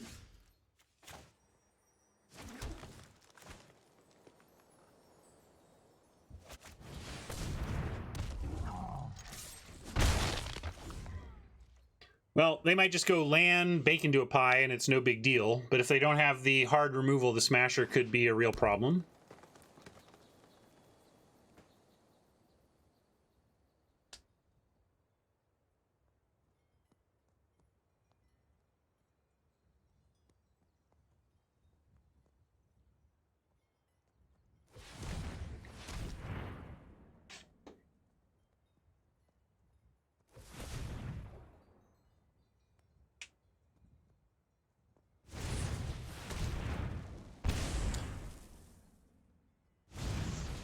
That seems like it ought to be good for him. Well, first it's a knight, so neither of these can block the Smasher anyway.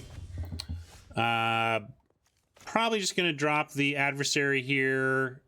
We can get the Brute in even.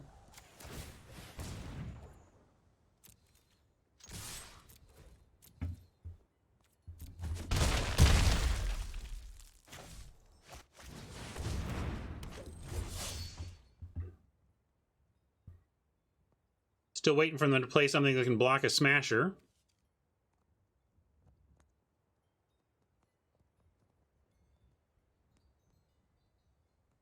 When you say it, I assume you mean the Foulmire Knight there, Mike. That's my thought. So we want to get rid of that Death Toucher with our indestructible adversary. Yeah, it's another Knight, so the Smasher gets through this wall of creatures as well. And then an indestructible 3/4 Death Toucher that draws us a card if it connects. Seems all right. Funny, Foil King and Boon Stack saying something similar. Back to back. Oh, they scried to the top. That's interesting. Does that mean they have an answer for the Smasher? Is a bake into a pie incoming?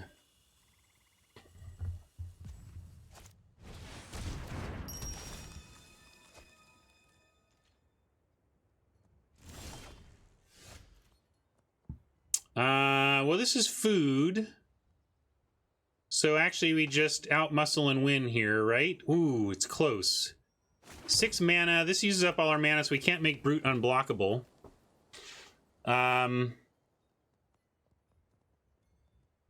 It's not quite lethal.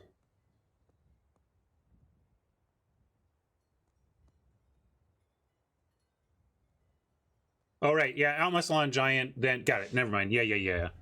We got there. Okay, it is lethal. Sorry, needed to figure it out. So we just do like this.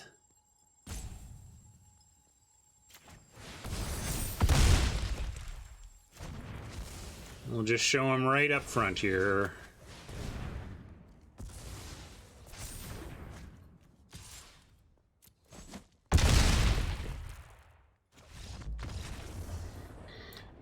I found it. I just was thinking I needed to attack with the Brute, which was what was making me think I needed to use all that mana. I thought initially we were 1 mana short, but we were not.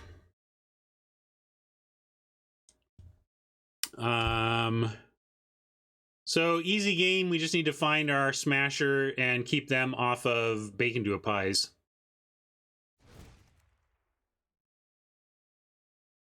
And we still don't have much to do. We could put a barge in case they can't block though.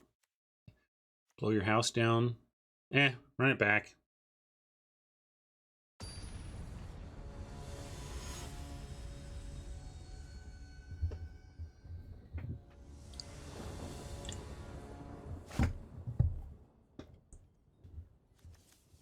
Seems fine.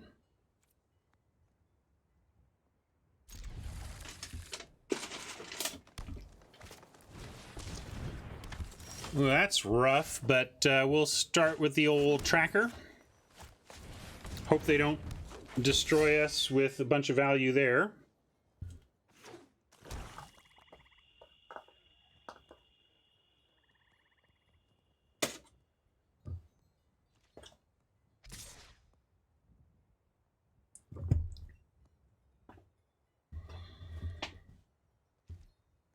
I will remember not to block here, although it's tempting to try and trade for the innkeeper, but I assume they have a trick.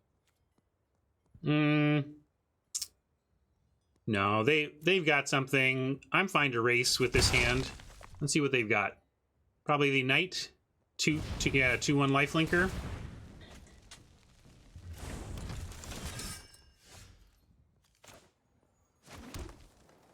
Just gonna play the jousting dummy over the brute.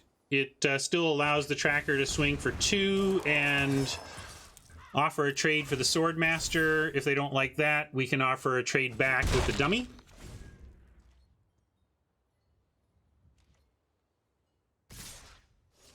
Certainly feels like Carver, right? Although they didn't block there. What does that mean?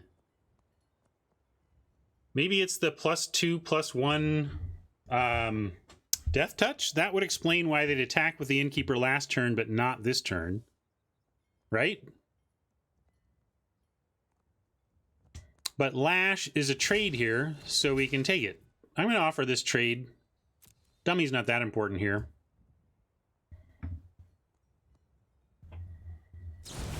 Oh, they did have a Carver. Huh, that's interesting. I would think they would attack with the innkeeper too.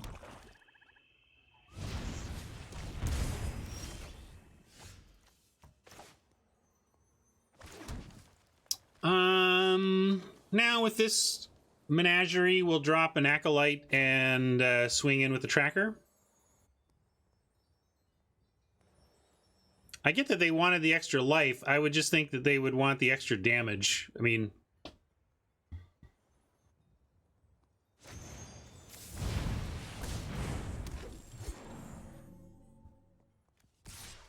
this is not a human, right? Just making sure. I've been screwing things up enough today that I'm now checking on the things that I'm pretty sure I do know.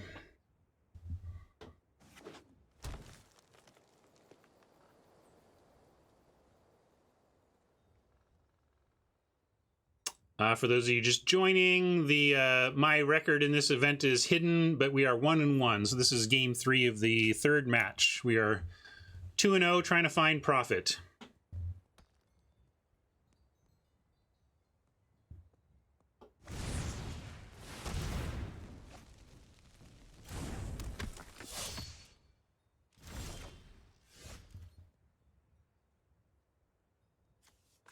Well, this makes me want to egg and then brute if we don't find anything worthwhile. Or we can just make another acolyte, I suppose. Or a spider. I'm a little bit worried about getting reaped, and if so, what do we want to have out? Spider's actually not that important in this matchup. I mean, it's pretty good against their ground knights, actually. So, yeah, I guess we'll play the spider and be prepared to ditch acolyte and forest if they get us here. We could offer tracker for basically either of these two, and probably should have attacked before doing that. Better to threaten some tricks, but I'll say no attacks. I think we're actually a little bit on the defensive side here, looking for some help. Up against a real fistful of cards from Oppo.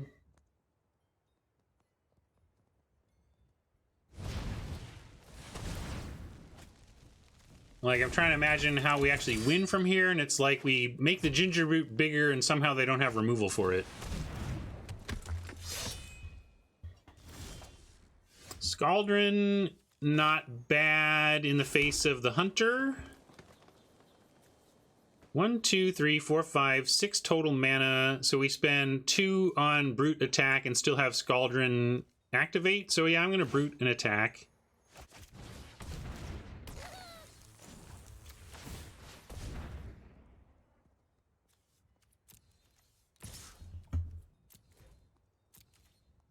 I'm not sure who we're supposed to kill and when we're supposed to do it.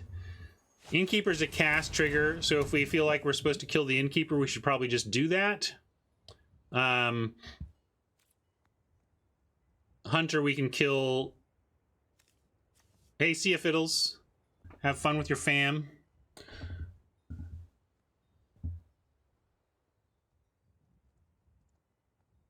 Yeah, I'm with Mike that whichever one we do, we should do now. Let's kill something and kill it now. I'll go with whatever chat says. Chat, time to shine. Hunter or in. What are we killing? I really don't know. I don't, you know, it just feels like it could go either way. Maybe Innkeeper, because like we at least have the Hunter threatened. Like whatever the what the hunter's good at, we actually have tools against in the sense that we can block. But what the Innkeeper's good at, we don't have tools against. So very close, but I'm kind of with chat here. Innkeeper's the ones we don't have is the one we don't have actual blocking tools to beat. Of course, let's see. I would trade the tracker for the hunter. So if the hunter attacks, we'll double block with spider and tracker. Might have a Reeve Soul here, which would mess us up pretty good, but I'm feeling pretty behind in this one anyway. I've already kind of written this off as a likely loss. Not that I'm not going to try and win here, but that chances of winning are lower than I'd like, given their card advantage and our lack of much board presence here. So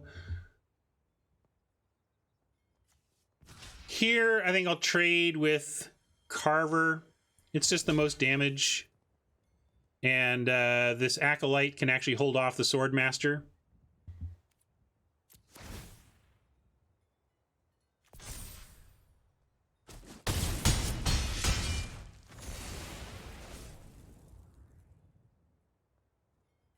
And 2 Acolytes actually threaten the Hunter. Appetite, not a bad draw. Good to know we have that available to us, but we're just going to drop an Acolyte and swing with the Brute. I want to keep both Acolytes back as they threaten the Hunter without even needing to spend the Appetite.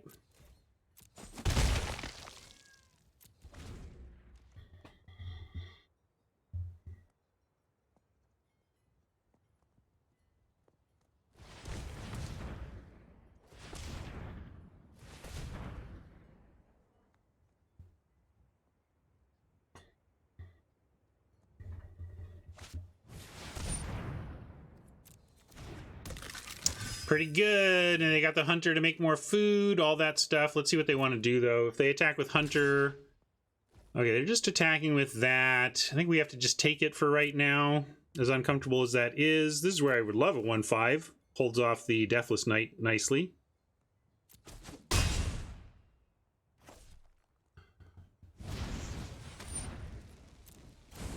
But still don't know how we're going to win this exactly. Outmuscle's probably a decent start, although it doesn't give us a creature that survives Deathless Knight, but probably take out the Hunter and then just get in with Brute.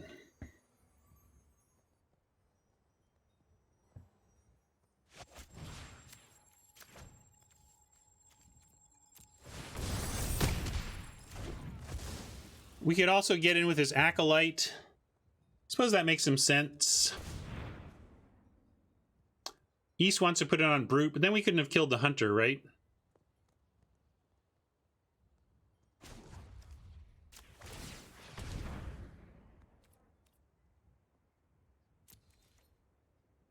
Well, we have this sweet indestructible 3-power creature, but it needs to stay back to thwart this army. So we'll send in the Brute.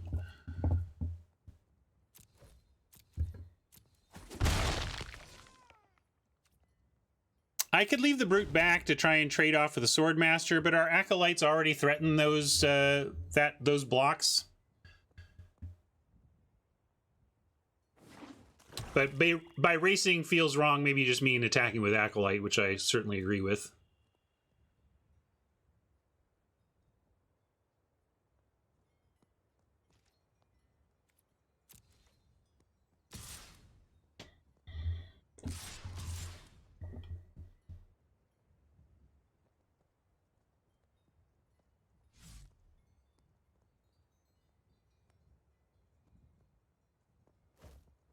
So we could block and eat the Deathless, trade Appetite for Deathless. If we don't block, we could just lose. Well, we can eat food, right? Yeah, so well, I'm going to say no blocks. If they go for a Appetite, we can at least eat food.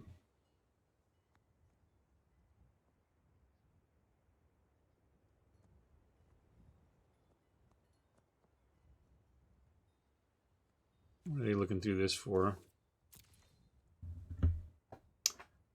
Appetite for 9. We get to go to 10, though, right? Well, I guess maybe it's Xaxes.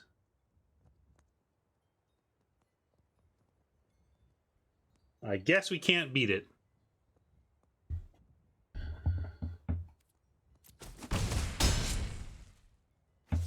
Do we hope they don't have it play? Feel very far behind in this. I don't really see a path to victory here, but we're going to play it out in case I'm not thinking of something.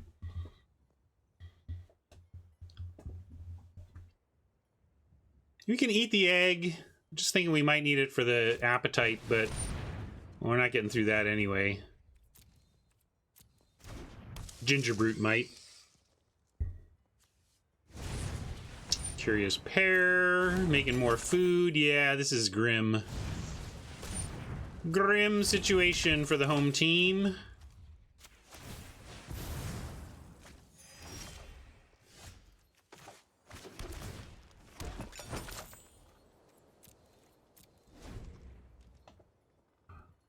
Yeah, don't even have attacks with the Brute now, which makes me wonder, what's the world in which we win this game? It almost feels like 0%. I guess we get Rampart Smasher and another out muscle, but they can just beat us in the meantime.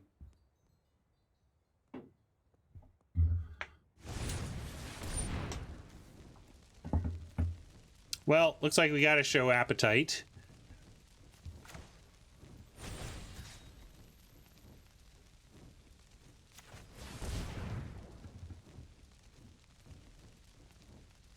Tree Folk making something big. Possible, yep. No, it's game 3. Again, my win-loss is hidden behind the overlay since they changed the layout of the battlefield for an inexplicable reason. Yeah, certainly the Tree Folk would help us block, that's for sure. So they didn't attack at least, that's something. Yeah, this is just a mistake. Like, they did... This has to be an accident. I mean, there's still a shadow over here that's supposed to represent... Like, it's just a bug. See how my name is shifted to the right of the back shadow here? This back shadow is supposed to be what's making this all legible.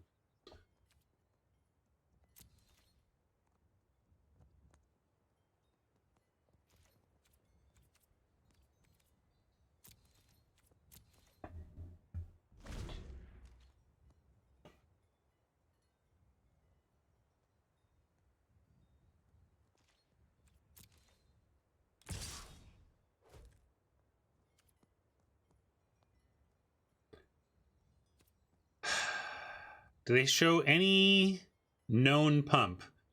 There's no known pump. I'm actually going to go to 1. If they pump us and win, okay. I was feeling pretty bad about this win possibility anyway, but our real hope here is finding 5 toughness. So that's what I'm trying to do. Yeah, I mean, we know they have pump available. I'm just saying we don't know they have pump in hand. And now we're just doomed. All right, yeah, I'm gonna give them credit for remembering to attack. I mean, we could eat food and get 6 life. We're at a virtual 7. Tracker is a reason not to go to 1, but I don't think we can beat Tracker. Whereas if they were out of stuff, then I think drawing a 5/6 actually does stabilize us. And losing a one of our blockers in that case seems bad. But anyway, we lost this one. We're done. Certainly didn't expect to make it out of this draft without a loss. So there's the first one. Maybe we'll come up with at least one more win, though, and get our gems back. I'm going to take a bio break, and then we will find out. So hang tight. I'll be back in just a couple. And then we'll play this one out. Hey, everybody. Thanks for waiting. Let's get right back to it and see about finding our break-even point with 3 wins here.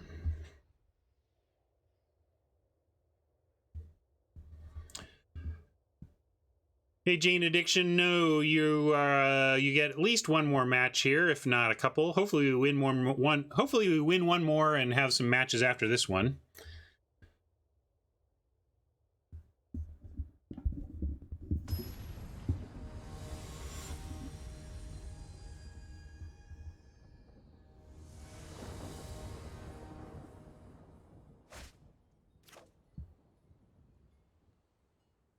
We're going to keep this.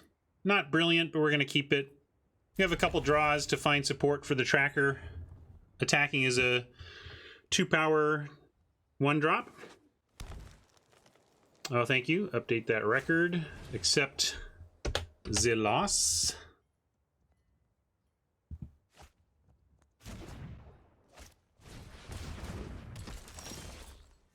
Stink Keeper, more like it.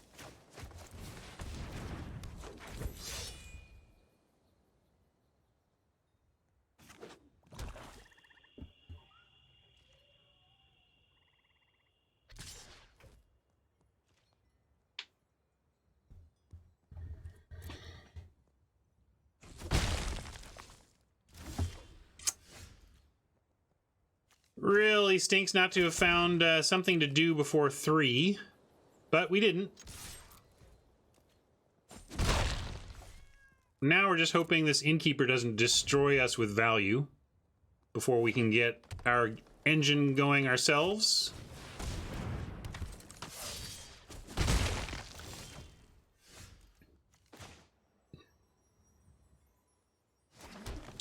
Could do Banner, but that doesn't actually get it really done for us. I'm just going to play an Acolyte here.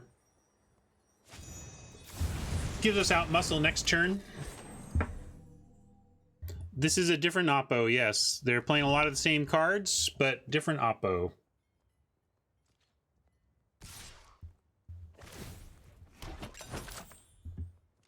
I'm not going to block here. They might have a trick to really blow us out, and I don't even want to 1-for-1 the Acolyte for the Hunter right now in our current hand.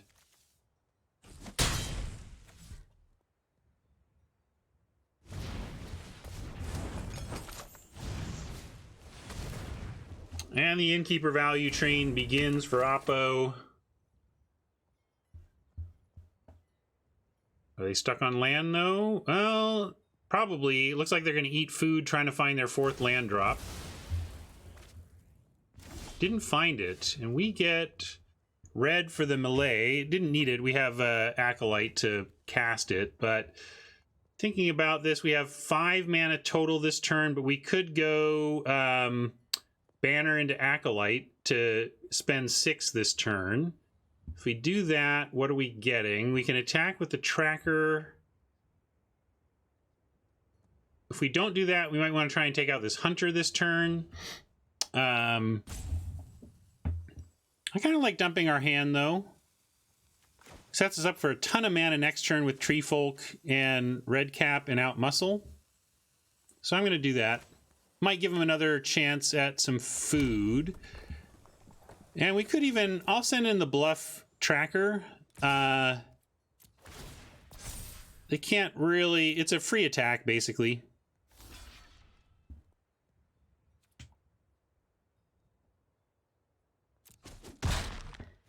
Robert likes killing the keeper and the hunter this turn. I get it, and it's possible we'll give up some value to the innkeeper again, and then maybe they get another piece of food. But this is a pretty good dumping of hand, and I'm going to do it.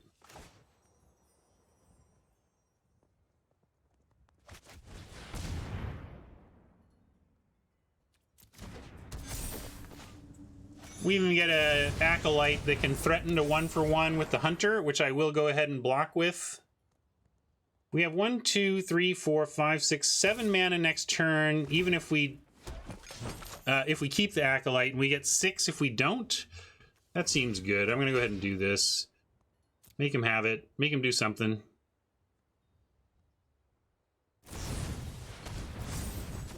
That's fine.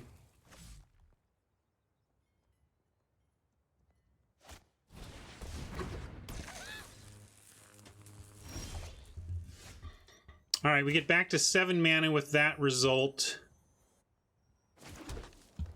Now I really want to kill this innkeeper before they draw a card off it again. So now I think I like maybe out-muscling the innkeeper with the tracker to get this a little more relevant on this battlefield, and then we can red cap the hunter.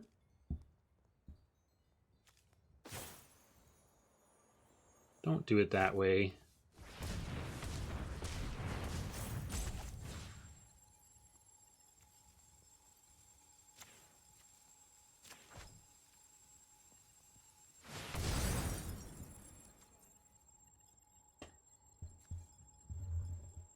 It doesn't really matter which, both are lethal each direction.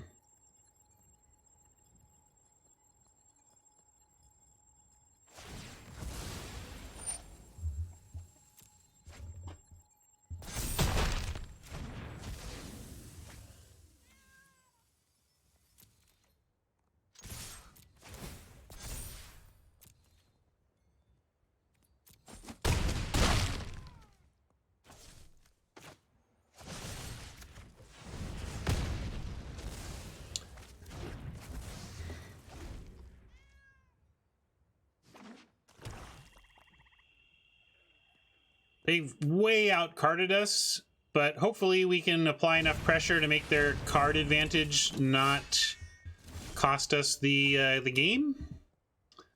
Here, we do have 6, so we could just dump the tree folk, but we can also instead tree folk up one of these two. Let's see, do we care which one? If we do the acolyte... No, but we didn't. They didn't get another card off it. Right? I don't think they did. But if so, it was the decision I made to maximize the mana in that spot. Tracker does get bigger, but it only becomes a 4/3, which is still blockable by the Carver, is the problem. So I'm going to go ahead and make our 1 threat even bigger.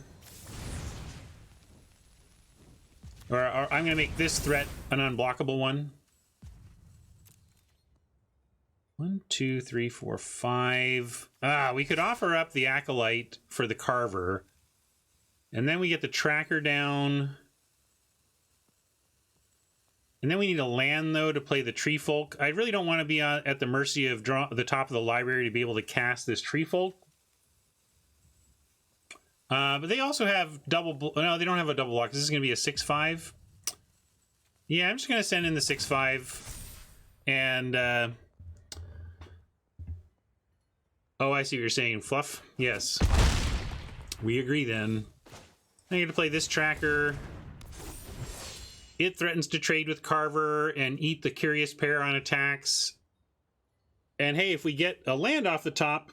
we get to attack with the acolyte, and if we don't get a land off the top, we can at least still resolve the tree folk.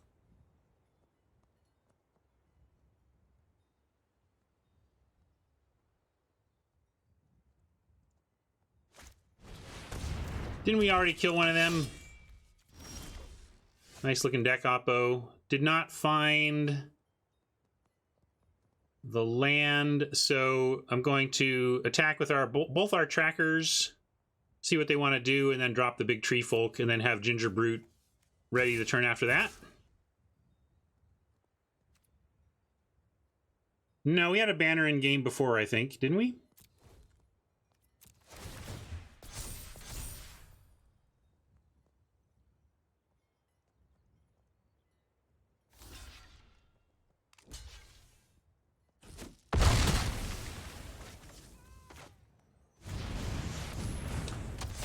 And now we get Ginger Brute, activate, and attack with everything next turn. Puts them under a lot of pressure. They got a fistful of cards, but only 4 land to make it matter. Let's see what they can do. Oven puts them at a virtual 9, but doesn't really save them here. I guess if they dropped a kitty, that would be something. But we're going to go Brute. Halberd the Brute.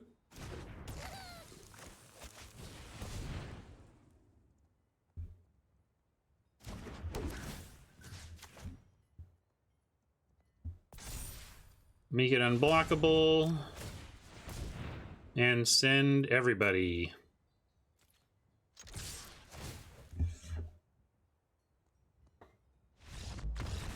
All right, we got 1 towards our goal of our gems back.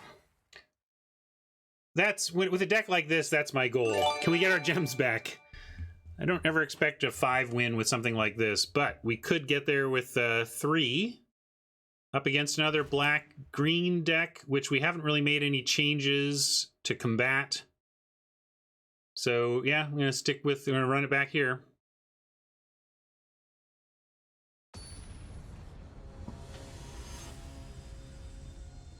This coffee is terrible. It's terrible coffee. Because I didn't roast it, because my roaster is broken. First thing I'm going to do, I've been putting this off. Other things have been higher priority, but dang it.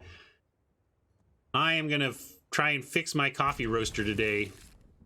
Get back to good coffee in this house. Well, this is starting exactly the way it started last time. Best of 1 is a little bit faster. Yes, your average games per match, or games per event is lower in best of 1. Glad to see a forest. We do want to get to Smasher on 4. And now, we already have it, but as I say, Acolyte plus 3 lands represents that. Did Oppo miss their second land drop? This could be good for us. Especially being able to attack with an Appetite at the ready.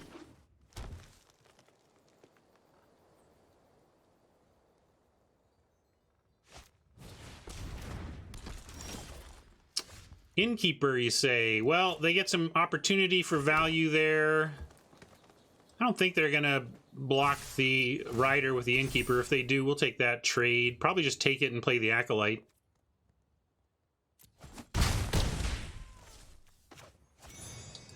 Well, they did have a Once Upon a Time, so if they had the Swamp in hand or whatever, they may have thought that Once Upon a Time plus a land is effectively a 2-lander, and then they whiffed on the Once Upon a Time.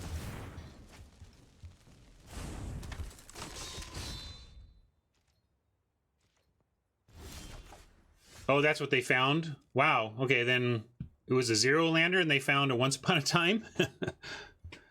That's pretty bold to keep a 0-lander. I don't know what happened there. Maybe they missed a click or something? I don't know. Let's see. We actually have 5 mana here. But that just means next turn we have 6, which will give us Outmuscle and Appetite. We're definitely going to Rampart Smash here, and we could offer up Flaxen Intruder for the Rider, but they would take that, no problem. We don't have anything for them to get, per se, so I'm just going to send in Acolyte and Tracker, leave the Rider back, and see if we can't get there on the back of this Smasher. See if Oppo stays mana screwed, although... Did they just give us the play? Maybe they gave us the play. Is that what happened? Can't remember now.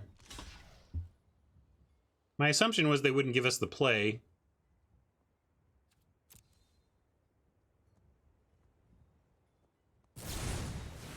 Carver.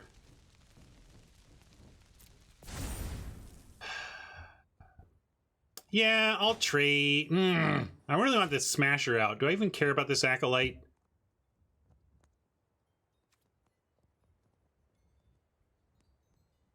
I don't think I do. I think I'm going to save the Smasher and have Appetite for Smasher, because I think at some point they need to double block the Smasher.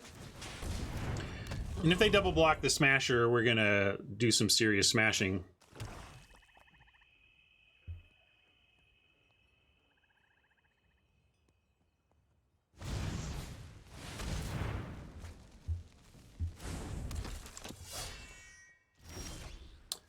Double Appetite, also interesting.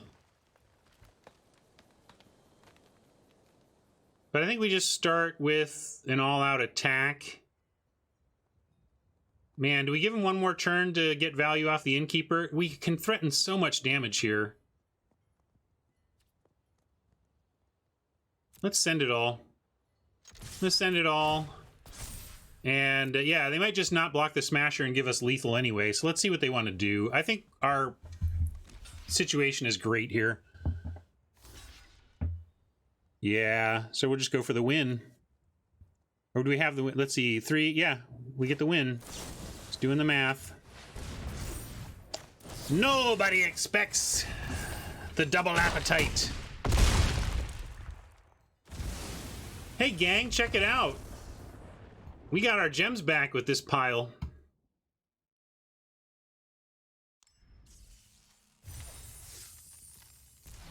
I will take it.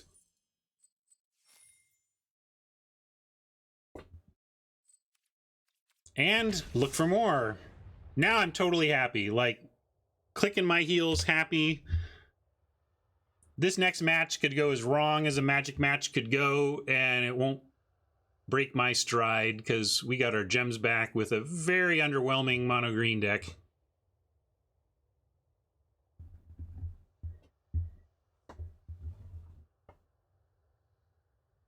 Yeah, the lack of color screw is why, you know, why we kind of leaned into it. It's a real deal. Yesterday we managed to 5-win with Boros, but every game we were mulliganing, fighting our own mana, looking for the right color. So mono is really nice for that aspect, for sure.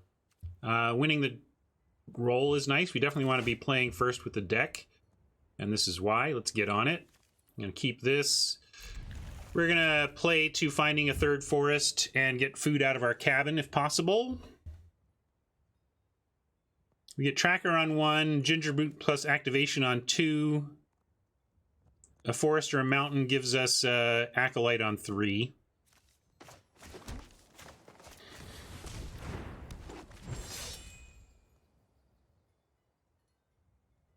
Pony Sleeves. Haven't seen the Pony Sleeves in action before.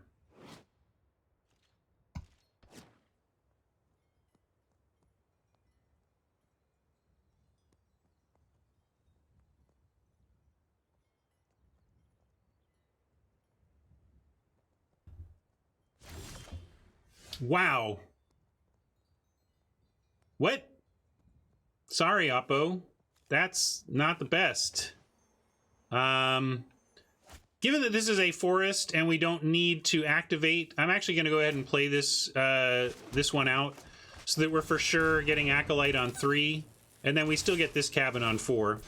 I feel like they misclicked. I mean, they pitched a land, so it's not like they don't have land.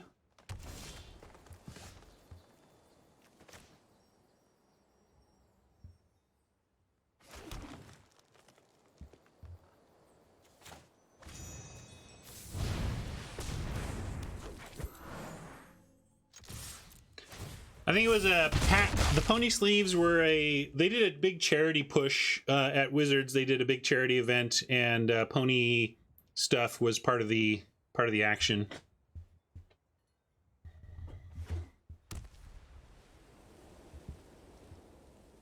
It might still be in the store, but probably not. I think they were just for that charity event weekend.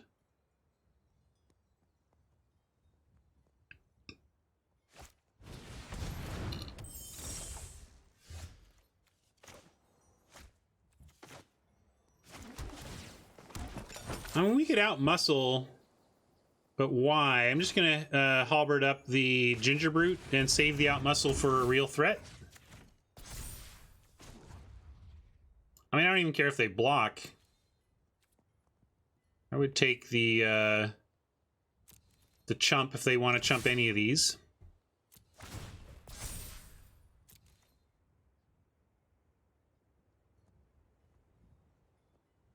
Mama knows my sponsors' promotions better than I do. Apparently, Card Kingdom is giving 10% back in store credit for Black Friday through Cyber Monday.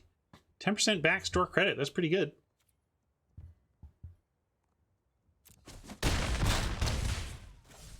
Hey, Nantuko, how goes?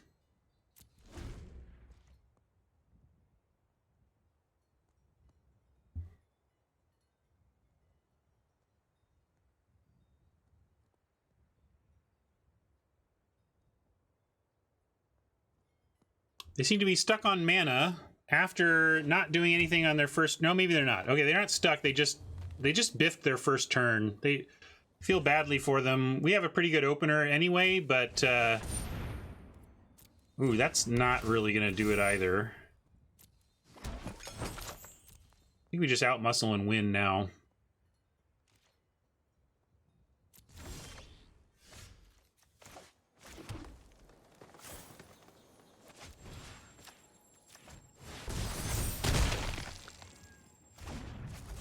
Oh, I guess they got... Oh, yeah, we still win. They got some life out of it, but it was enough with the tracker to exact seize them.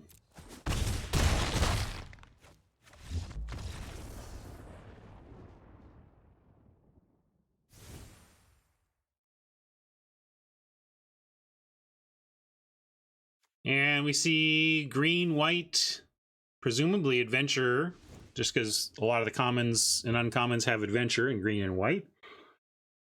We can presume some flying, probably. I mean, we saw one flyer. I guess I would shoot that out of the sky. I don't want to overdo it on fells. Maybe cut one appetite for a fell.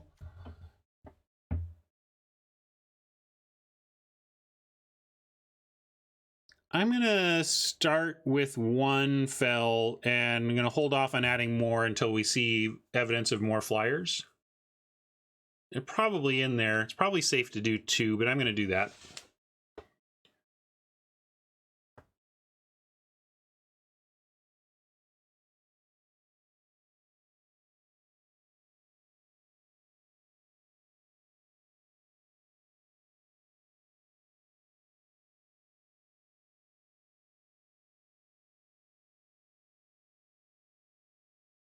Interesting, Set Rocks. I would think you would find Best of Three a faster collection builder given the faster pace at which you get booster packs in your rewards.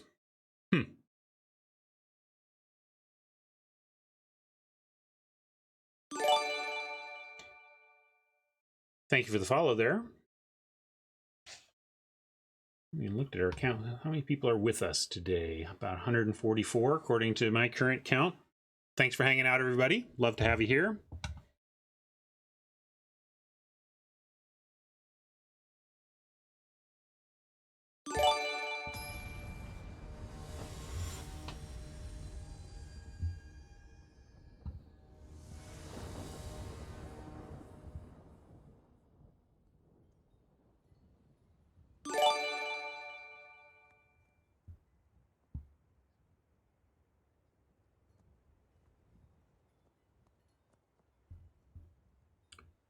Yeah, the suggestion I made to Wizards is that they make best of three single elimination. Basically, first one loss or 3 wins and you're done would be my suggestion for a better, briefer experience. Funny we have the Heraldic Banner and like none of our actual green creatures, but we're going to keep this.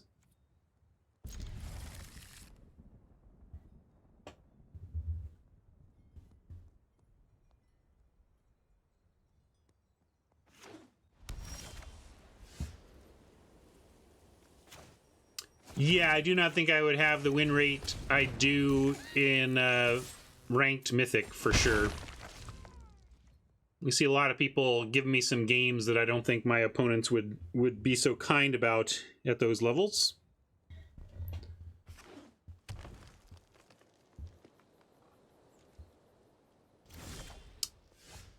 They would if they didn't change the price, David, but if they gave us less play value for the money, I would expect their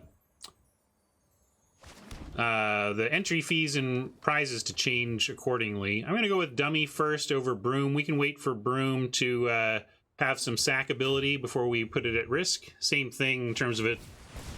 2-1, colorless 2-1 that turns on the trackers that we have somewhere in the deck.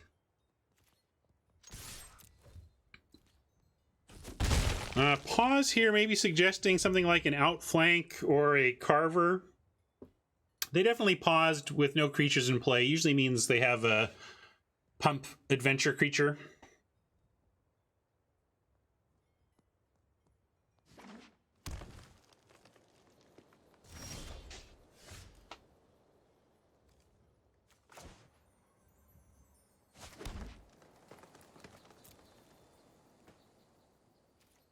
Just going to drop an Acolyte here.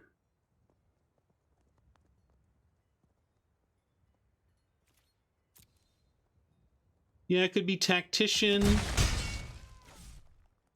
I expect if it was a Tactician, they probably would have just used it there to do something reasonably useful. So I'm thinking less that it's Tactician now, because they could have saved 3 for basically for free, unless they, yeah. If they have Tactician, I would have used it there and saved a few damage if you weren't going to do anything else that turn anyway.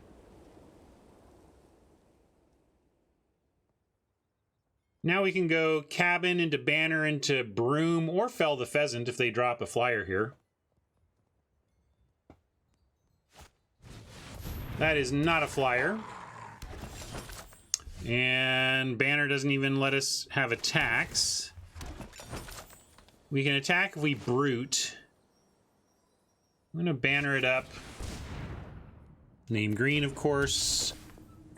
And I'm going to forsake the Brute to get the Broom down. Oh, no, we can still Brute because we have the Acolyte. Sure. Not blocking, so let's get it in.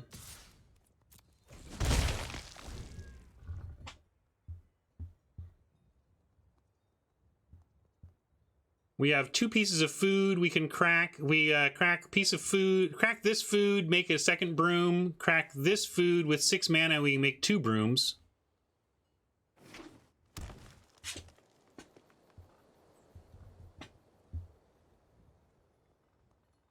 No, I'm not going to know until Friday, Nantuko.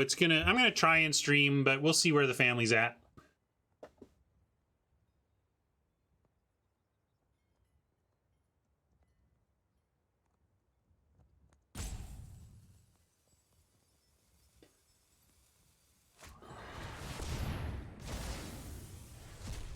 Huh.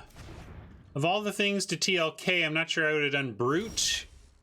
I guess that's how people are afraid of Brute, but we don't get the second sack. But if they play a creature, we will.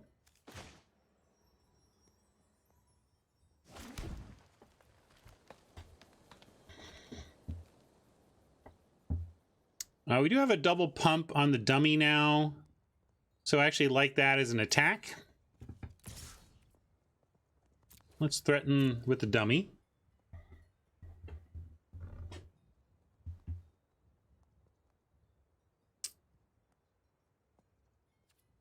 All right, so we're going to say no.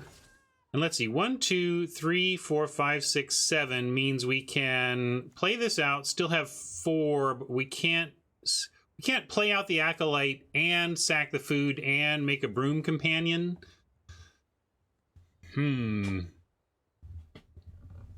A second Acolyte doesn't do much on this board. I guess it's a 3/3 that does threaten. They're at 12. I'm going to play it out. I think it's a little better than making another Broom and getting some life.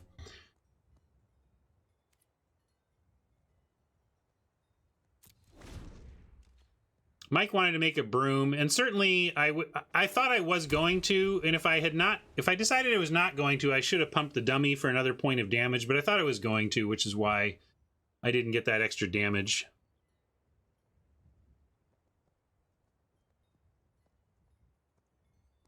I think making another 3/3, just casting out of hand a 3/3, I like getting that on board more than making another 2/1 that can't really do all that much. Besides, maybe we get an appetite off the top and have some considerations of how we really want to spend our food.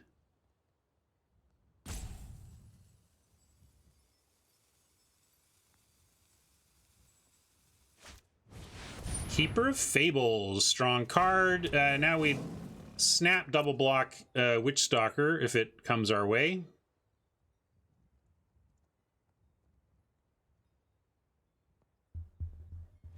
But it does not.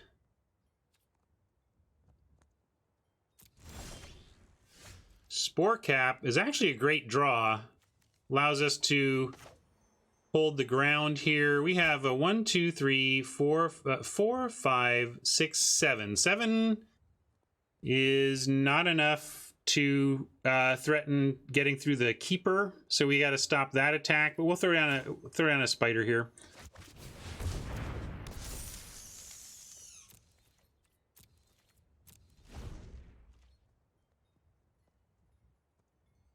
No, I think I counted the banner. Did I not? Wait, 1, 2, 3, 4, 5, 6, 7, 8. Oh, I thought I counted the banner. I just miscounted. But 8 is not 9. We get one more, then we can actually threaten to triple activate the dummy, which would take out the Keeper. That's the big key. 5/5 is rough, but we would just again throw a couple things in the way, throw a couple acolytes in the way here. We would reduce our mana back down, but that seems worth it.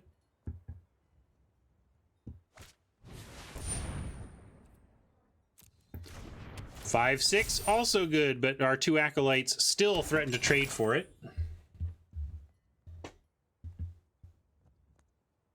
We got a long way to go to win this one, though. I think we need our Crasher.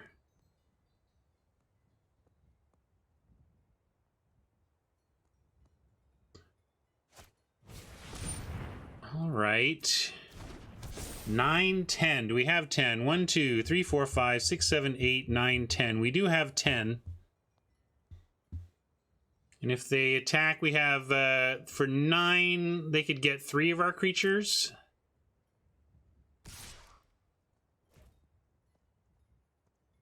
Because if we... Let's see what we can get away with. We need to put 10 on it.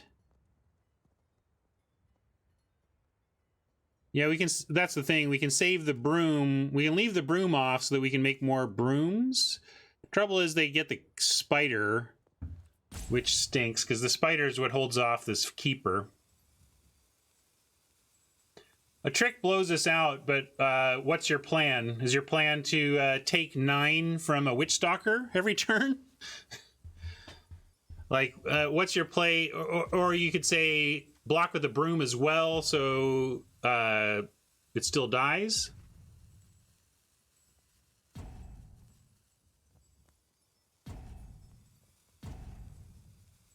I get your fears, but I don't want to let him have a card because we're afraid of a trick. I don't think we can really beat a trick.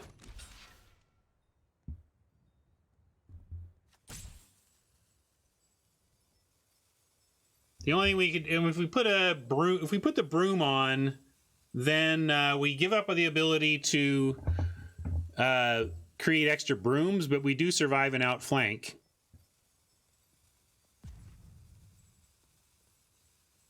I'm gonna block. We gotta take our chances.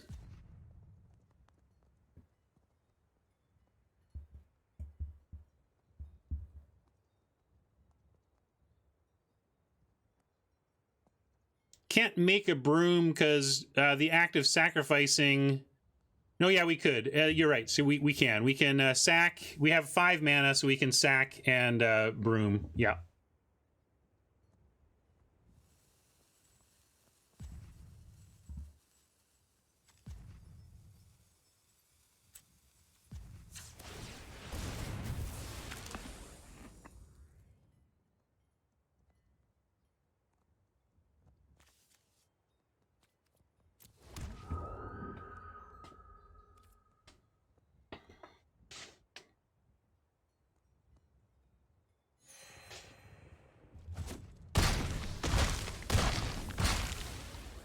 Wow, they let us keep the spider? Great. I guess they went for maximum carnage, but I would have taken out the thing that can block that keeper. Happy they didn't, though. We'll take it. And I'm not going to sandbag land here.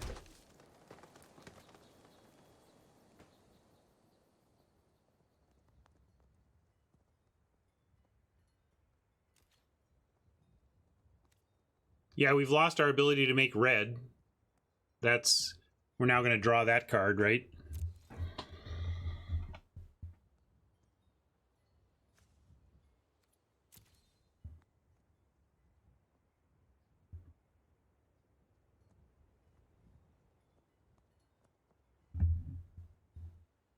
No, we don't have any payoff for being mono green except our out muscles are particularly good. Right? Like, and banner is pretty good for us.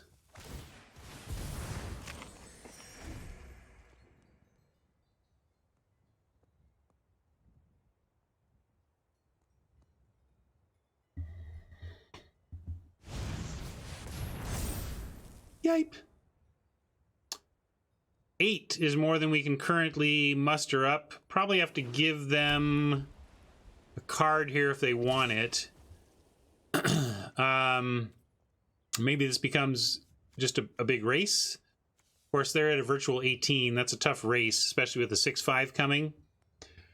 But got to say no blocks here and try to find an answer off the top. I know I could chump, but I want to find 8 power now so that we can actually kill this thing.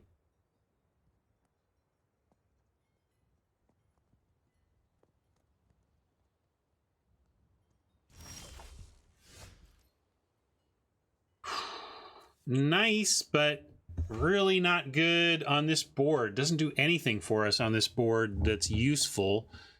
If it made a 7 toughness, that would be useful because we could block this thing. I think we just have to trade damage and hope here. This is not a brilliant strategy by any stretch. Okay, well, Tactician gives us a Fell the Pheasant incoming. Maybe it's time we chump the Keeper, but again, I just feel like we really need to actually kill the Keeper, not chump the Keeper. So I'm going to attack.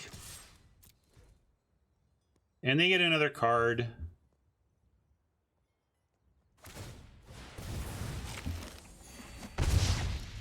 They can reach. I know what you mean.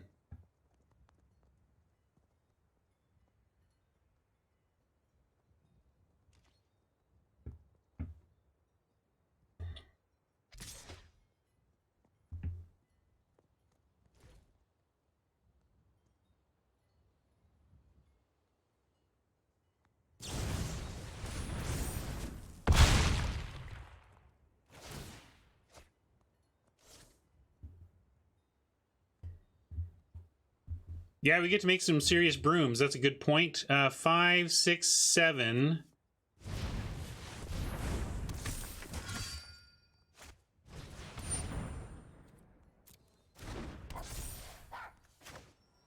All right, let's bring down the Tactician. And we're going to wait so that we can, let's see, if we have 1, 2, 3, 4, 5, 6, 7. If we find land, we get double broom. And if we don't find land, well, hopefully we have a 4-drop and a 3-drop to play. The other thing we could do is just make a broom now. But none of the brooms can attack through the 2-3, so I don't love it. I'm going to wait on that.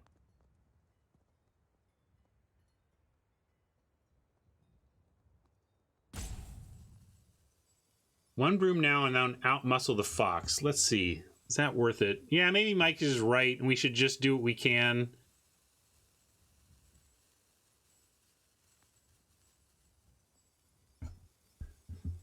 All right. I want a double broom, but I think we're not in a great position for it.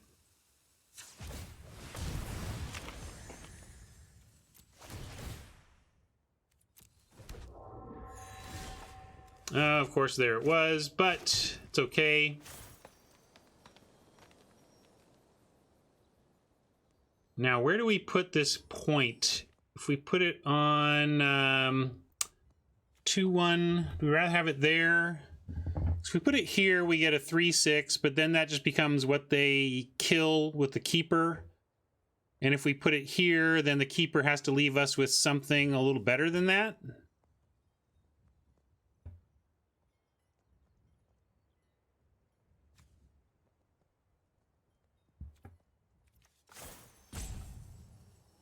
So I'm going to do that.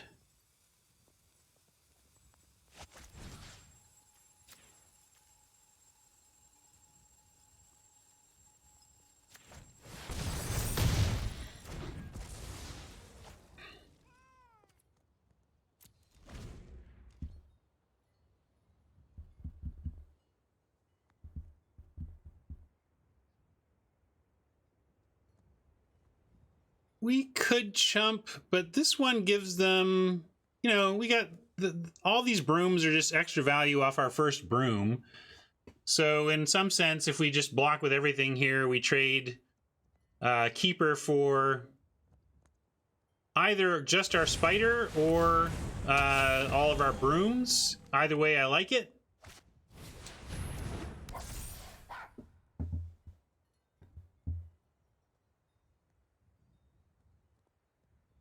And now suddenly all the flyers are coming in. If we make it to game, if it goes to game 3, we'll bring in some more pheasant felling. All right, they want to do it. We'll take it. Sign me up.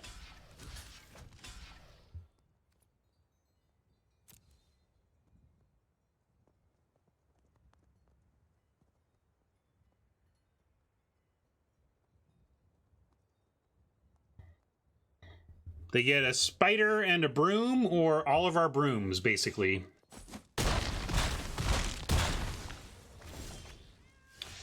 They went for spider and broom, understandable with the flutter fox, but we get another rip here. Let's take a look-see. Hey, more forests. Whee! But we do get extra broomage now. We get a bunch of brooms. Let's see if they even notice. 1, 4, 5, 6, 7 is not 8, which is what we need to do the full Monty. So I'm gonna pass here and take everything. If they attack with everything, we're gonna take it all and then untap with the ability to double broom. We could do it now if we sack for mana instead of life. That's a reasonable call. Let's see if they want to attack first, and then decide if we want to do that. Good call. Probably worth it. We're going to trade off 3 brooms for that tree folk no matter what, right? And it skips us the 3 life, but then we don't have to take the 6 here. So I think it does end up being worth it. It is, in fact, gaining more life. Nice catch, Resonator.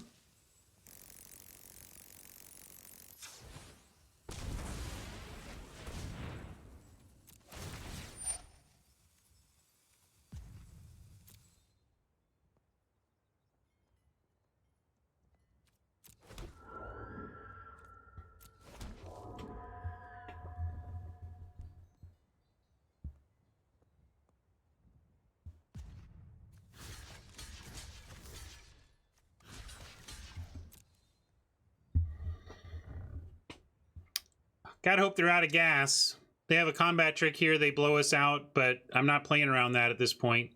I'm happy to still be in this game.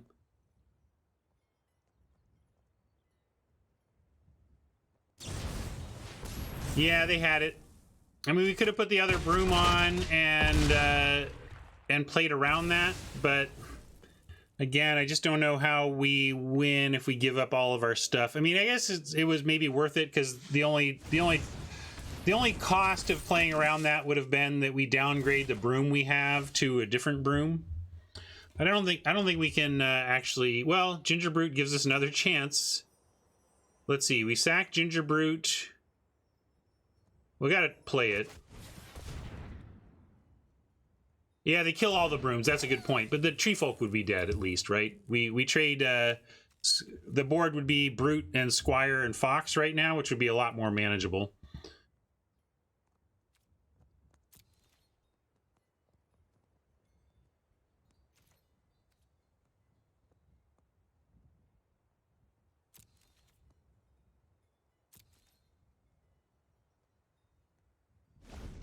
Yeah, we can make another broom. So I guess that's what we got to do. Block the tree, eat the food, make a broom, find additional help. If they send everything, then one question is, do we trade broom for Squire? We do get another broom. I think we have to. We're just too low.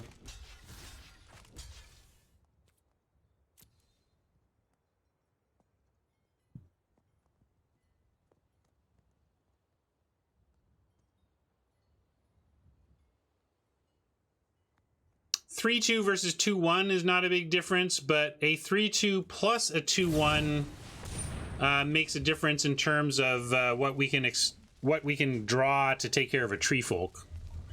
That seems like it's pretty much GG. But we'll keep making the plays such as they exist.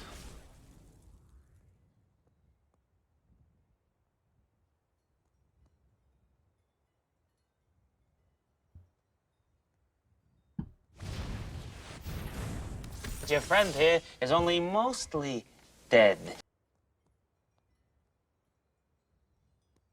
Do we go from mostly to actually? Let's see. Maybe not. You got 11 life. Adversary trades 1 for 1 for a tree folk. Unless they have trapped in a tower, that's pretty bad for us. 6, 7, 8, 9, 10, 11, 12, 13. So now we're on a forced chump.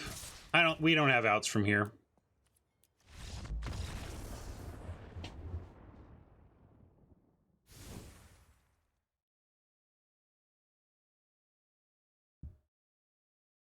And let's bring in one more fell. Still don't want 3. Like they had multiple flyers, but not just like it's all flyers. I really don't want a fell stranded too long in my hand. So we're going to bring in that. And then I think I will just drop an egg.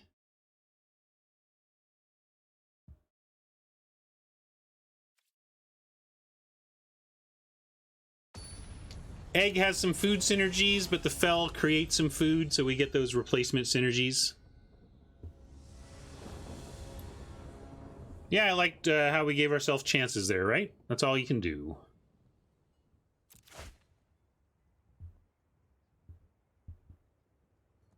Not amazing, but we're going to keep. And I'm going to open on cabin.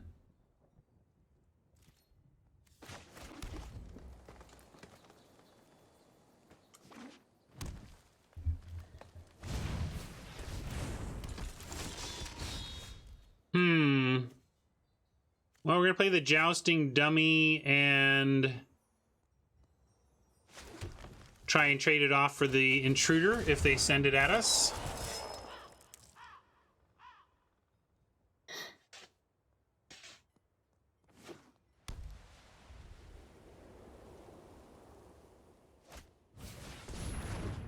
Yeah, I got to try and see those extra draw steps, right?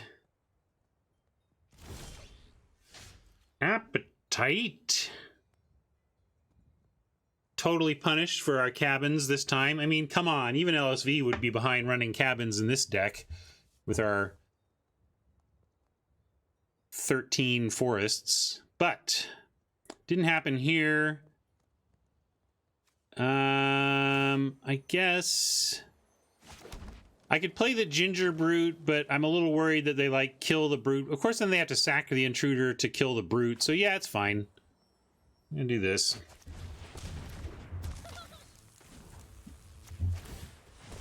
Oh yeah, I can fell the Hush. That would be something I could have done with the mana there. I'm fine with getting the Brood out, though.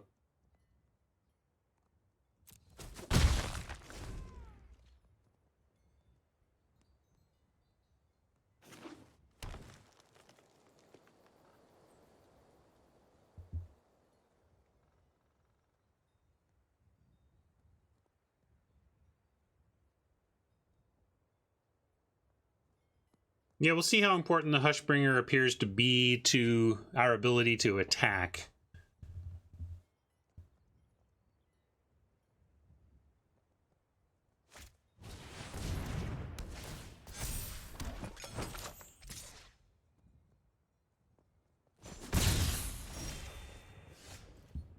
All right, well, you go Banner and then have nothing except a Gingerbrute that can attack. I think we just want Adversary attack with Gingerbrute here, though.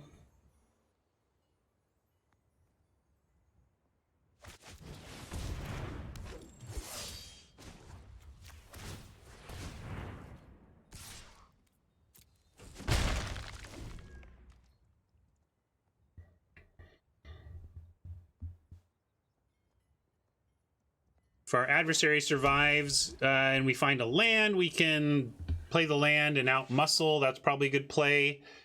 Another option if we find a land is Banner Pheasant or Banner Appetite. All right, they're going to do that. We can still out-muscle from there if we need to get something big, because it can still fight while trapped in a tower.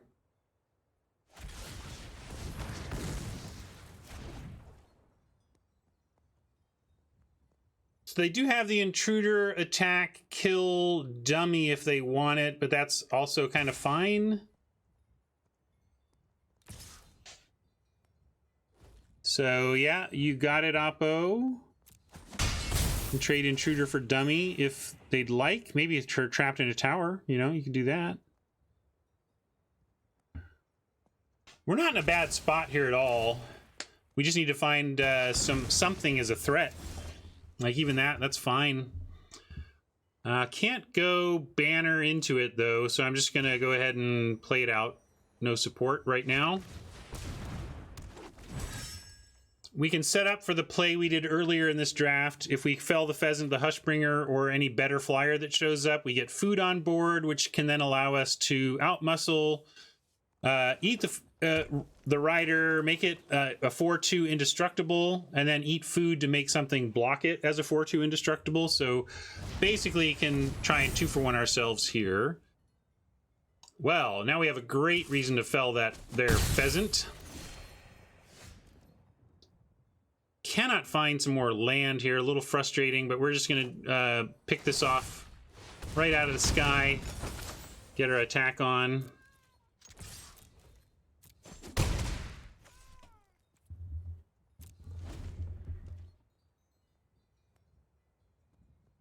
Woof, they're gonna have a nice big 6/5 here. We have an insatiable appetite though.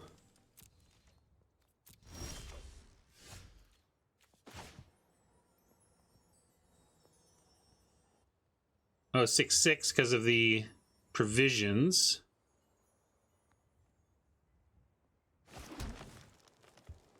Well, we can Banner. I'm gonna Banner. It makes the disguises the appetite a little bit.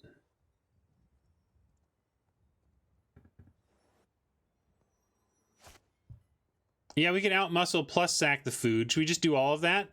I guess we could. Yeah, we could outmuscle the adversary. That works as well.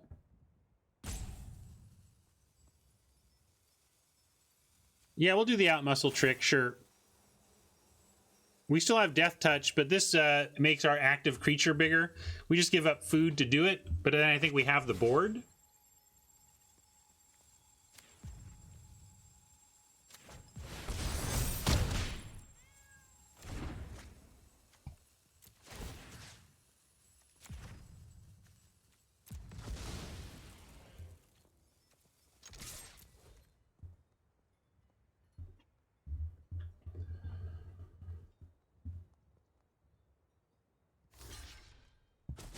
How to slay a giant in 2 easy steps. Now we make them have something here. They've drawn off the top plus whatever. That's no big problem if we're willing to use our insatiable appetite coming up, which we are.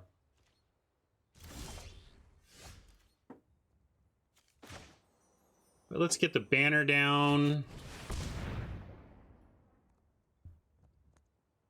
Naming green. They're basically compelled to block here, and we're going to appetite to save.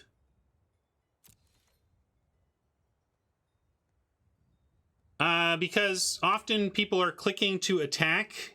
Oh, but you do have a target, like... I suppose yeah, maybe it doesn't need it because you can cancel out. But if there's only one target, it auto does it. Because it says opponent, right? Oh no, target creature. Yeah, I guess they don't need it. I think you're right, James. Well, now we've paused forever, so they're probably not going to see this appetite coming.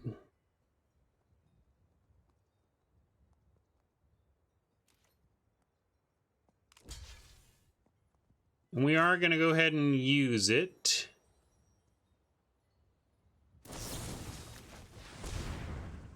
Try. I think all this pausing is because just they have this food they can eat.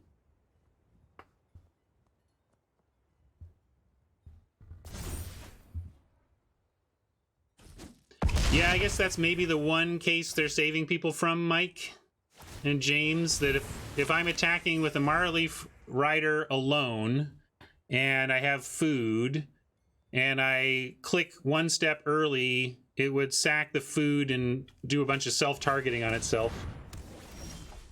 Boy, they got all the towers. This is good, though.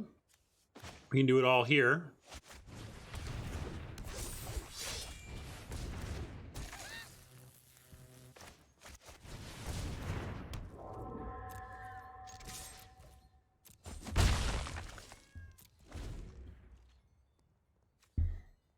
They're at 22, though. I mean, just need a little more pressure here. Come on, let's get pressure on them.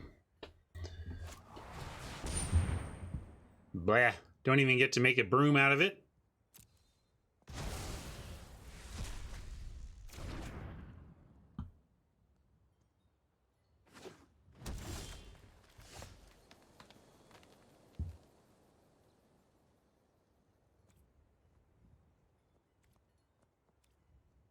What did you want me to keep 2 mana up from now on to respond to Brute in tower? What do you mean by that? Like not attack with the Brute to have it available? I feel like I don't want to not attack with the Brute, right? Yeah. If I could do it without tapping, I'd be down, but we have to attack. Gotta attack. Oh, sure. Could have done that. Yep. Oh no, it's it cancels activated abilities too. Good idea, but the card covers that case.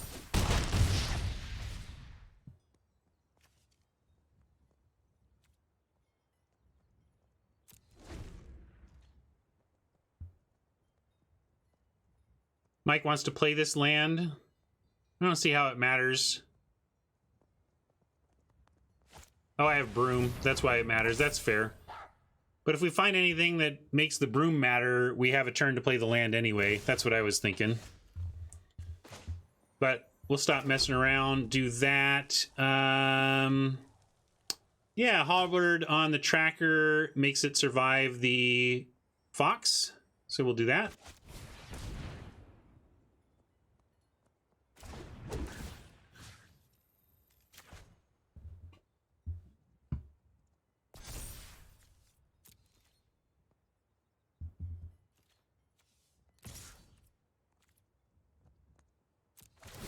Then I can stop thinking about it. Because I think me spending brain cycles on whether or not I should play the land is probably worse for my EV than exposing that I actually don't have anything.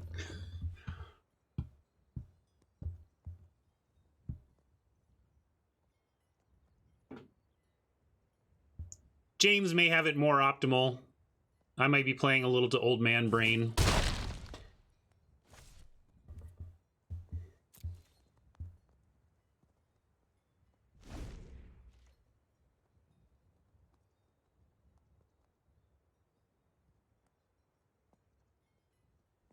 See you, Warmongandr. Well, both of our cabins are in play, but theoretically speaking, if we had a third cabin, then that does matter somewhat, right?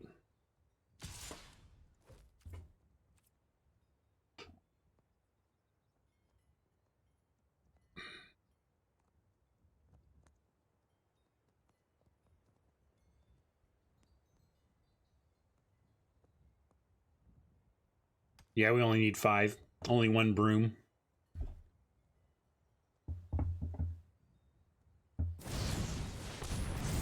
We're just going for some extra smashing. All right, that's a pretty good draw. We know that we got a giant killer coming that's going to render our offense a little bit moot. And I think we fell now. Then we have food, but we cannot quite get there. When I say get there, I mean we can't eat the food and make another broom.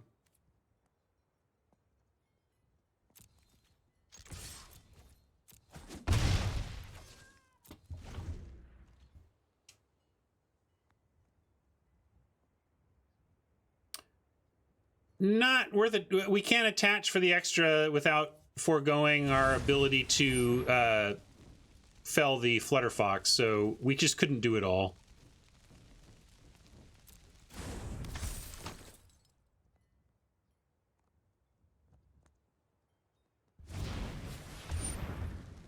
All right, we need to draw some action, and we need Oppo to stop drawing action, but then we have a chance here.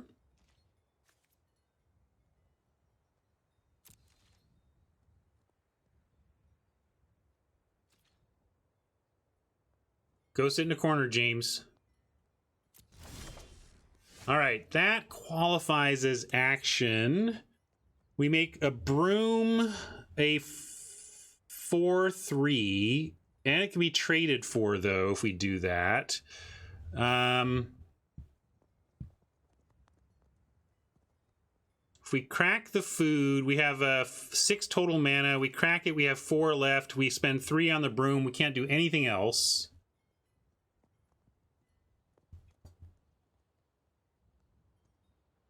Yeah, it could be worth just like throwing it on the broom, sending in and saying, do you really want to trade off the tapper given that we're going to play a tree folk?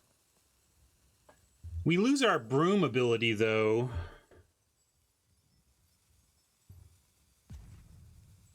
But that's a reasonable point, Mike. Like basically if we invest our tree folk counters in the broom, they take 4 now, or they give up their giant killer. And then I think we get a pretty big advantage running out of 7/5. So I think I like Mike's... I think what you're asking... I think trading for the tapper is worth it. I think we do it. It's just really sad not to be able to create some more brooms. But I think... this is more important than making more brooms. And they might see that and not even block with a giant killer anyway.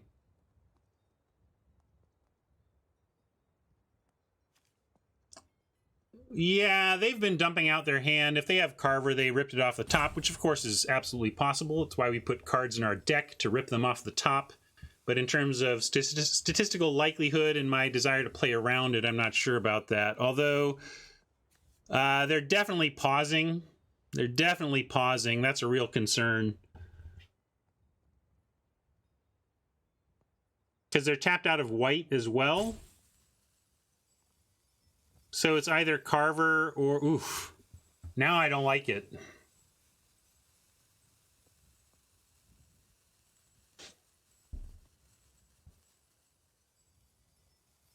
I'm going to say no attacks on that pause alone.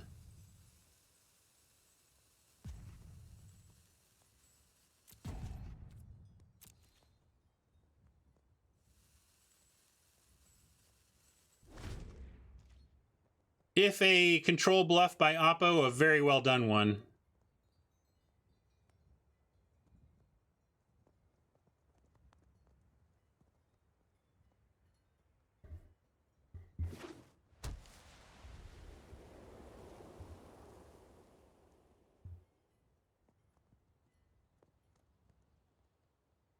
This way we do get to make more brooms at least, and we get to get a tree folk down. We can put the halberd on the other broom. Like, we can take this a little slower and really put many good threats out.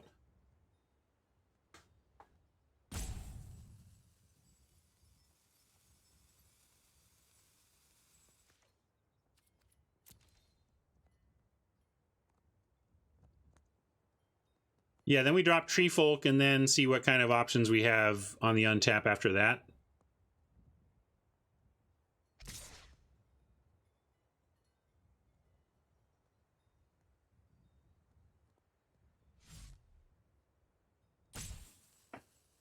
Nantuko wants to clone the broom while the cloning is good.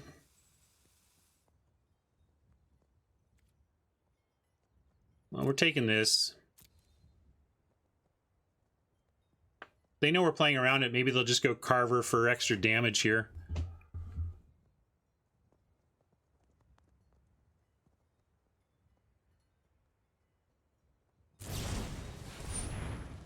Seems fine to me.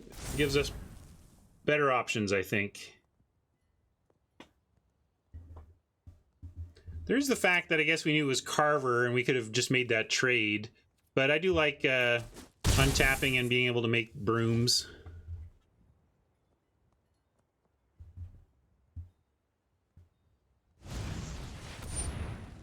Kind of made him just do it for the damage because we were clearly playing around it. They saw the writing on that wall. All right, Smasher is interesting. This is not a knight. None of these are knights.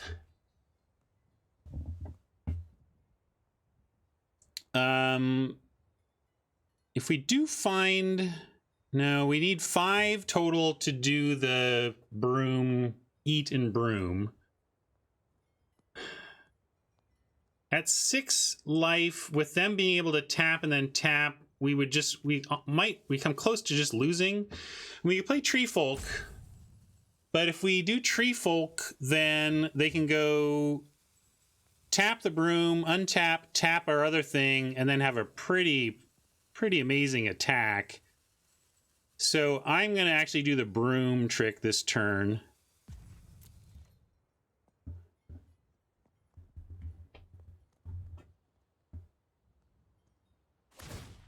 Exactly. We gain 3 life, make something that can block the squire. You know, I think that's the way to go here.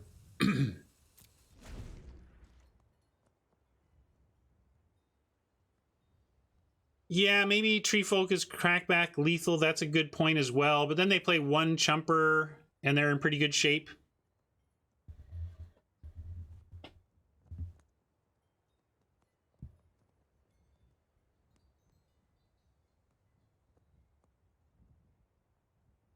Well, now they have Giant Killer that's causing pause.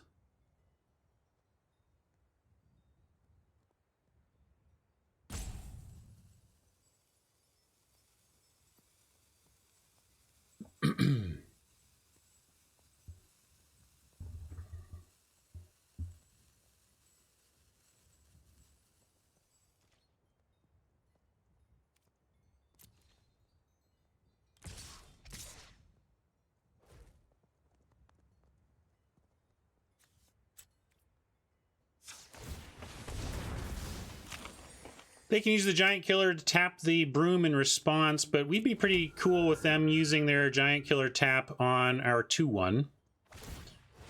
Yeah, we lose to pump here too. Maybe there was no way to not lose to pump. I guess we don't. We got the 3 life. Yeah, we survived pump that way, so that's reasonable. Now we got to get our Tree Folk down, I think. Although we could do Tracker, Rampart Smasher, and that's 2 creatures.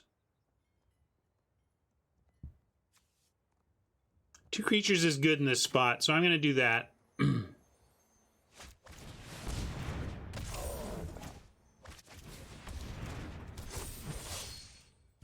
Do we have any attacks? Not with what they've deployed. We got to stay back on D now at 4 life.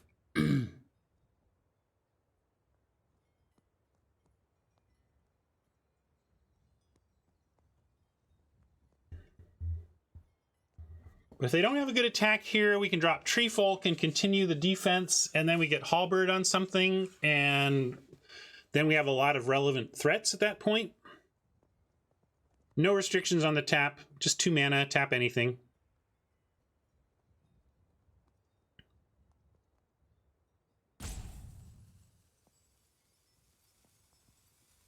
Yeah, no Guide Mothers to save us from the towers this match.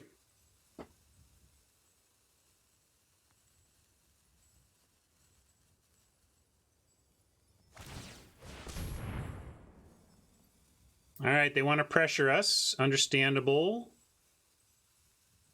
If we can survive and double block to kill the Keeper, I'm going to go for it. Probably means Tracker and Broom, or Broom and Broom on Keeper.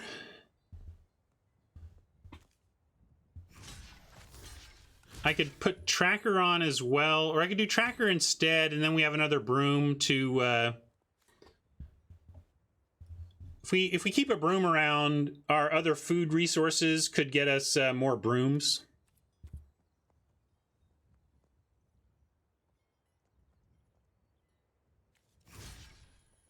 And we get to keep one of them, so it's not even a 2-for-1 unless they have something. If we want to play around the pump, we can add on the other Broom, but then they get all of our brooms.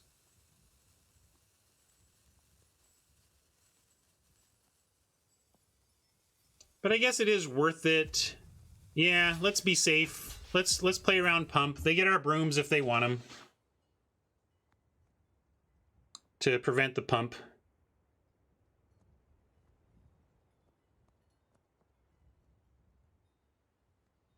Of course, yeah, and in fact, if the pump is, even if it's Insatiable Appetite, we get them here.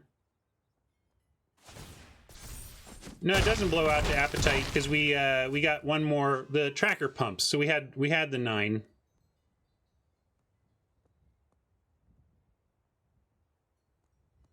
They swept up our brooms, but we are in a pretty good spot with 2 beefy dudes and this Tracker about to pick up a Halberd, giving us 3 beefy dudes.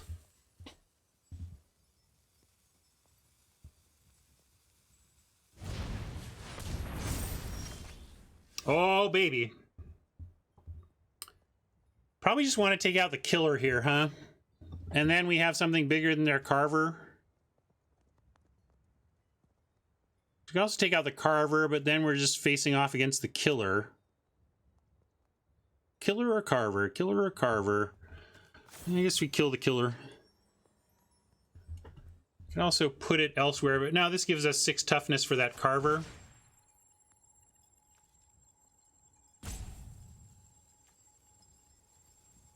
Wait, says James.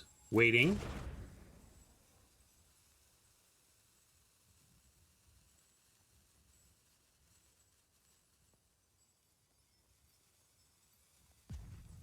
Taking out the Carver gives lethal. So we kill the Carver.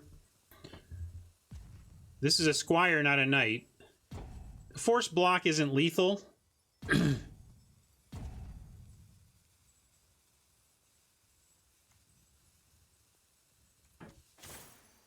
For a Knight, and then they just block the Tracker anyway. No, interesting idea, James, but I'm gonna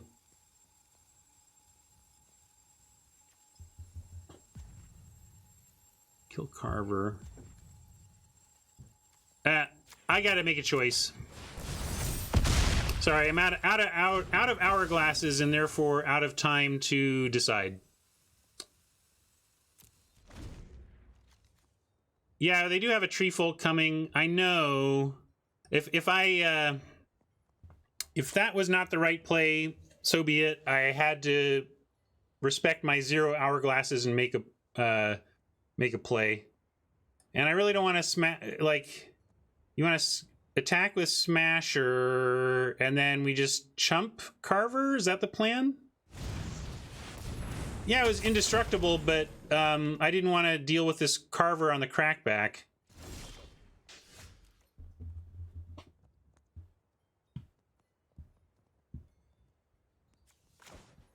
Now we'll go with our... Wait, yeah, our Tree Folk.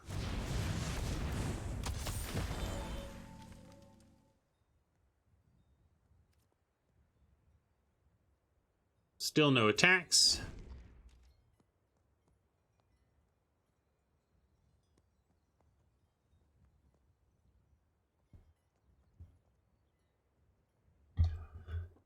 You can use all the punctuation. Media can use all the punctuation they want.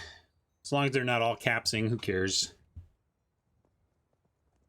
They're excited.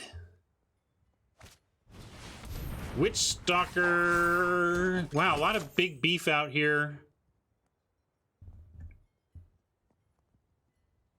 Might go with Acolyte next to keep our blocker count up.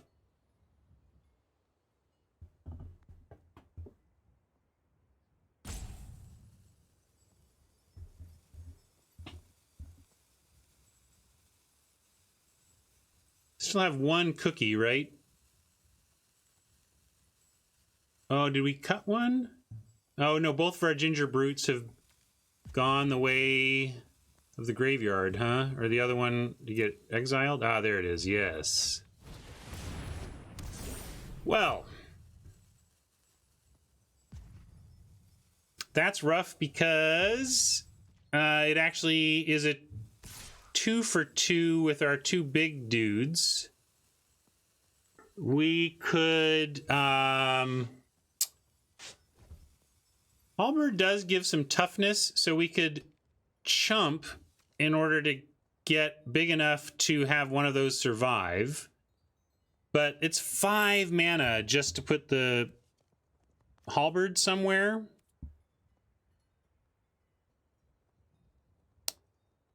$17 to $15 on deck. It's not going to come to decking. Yeah, that's the trouble here, huh? Do I need to chump? Maybe we just need to keep chumping here. I chump with the tracker. That's all we've got. We can't put Tree Folk and Smasher on. That can't be correct. We just lose our 2 relevant bodies.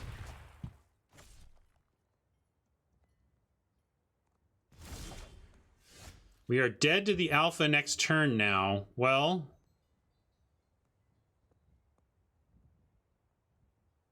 maybe not. We get Acolyte and a melee at least. Equip and kill. What do you mean equip and kill? I don't have trample, right? I don't see a way to win. Oh, you mean equip and equip and I see what you're saying. Yeah. Well, this doesn't hit 5 for 5.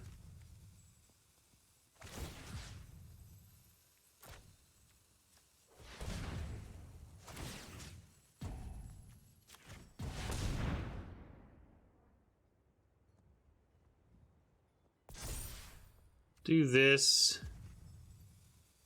And we're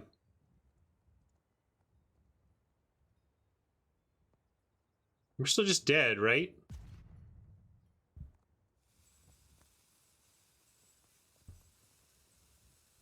Yeah, that was a punt, but I think it was a punt in a game that was going to be tough to win. Well, I started to play Acolyte, and then someone screamed no at me, and so I trusted chat or misinterpreted chat and then made a game-ending punt. But I really don't think we had the... it's never blaming chat. I'm explaining what happened. It's never chat's fault. I'm the one piloting here, but I am explaining what my brain did.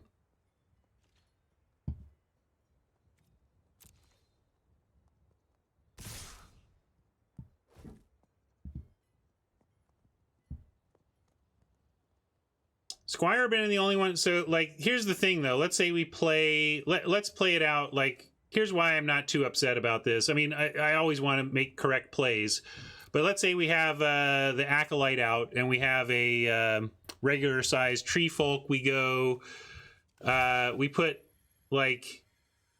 We chump with the Acolyte. We put this here. We put this here, and then we red cap the Squire. Yeah, we definitely could have survived and kept reasonable creatures. This thing is still a big problem, but we could have survived this.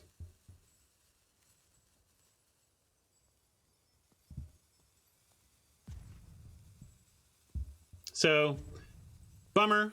Maybe I gave this one away, but so be it. Magic's hard.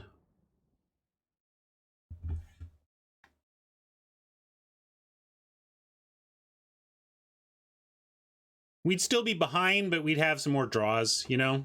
That's what we're trying to do. Get some extra draws, give ourselves a chance. Good game. Wish I had finished it up more tightly, but that was a really interesting game. Yeah. Played it pretty tight and then fell apart there right at the end.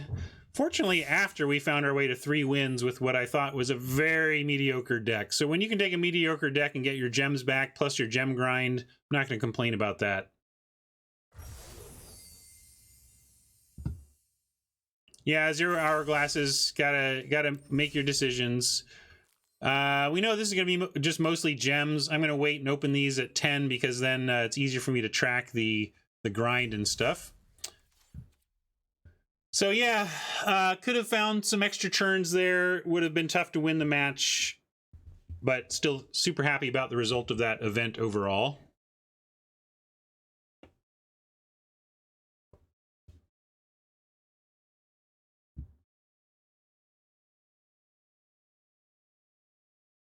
Yeah, maybe there's maybe some new emotes. Magic is hard, magic is easy emotes, something like that.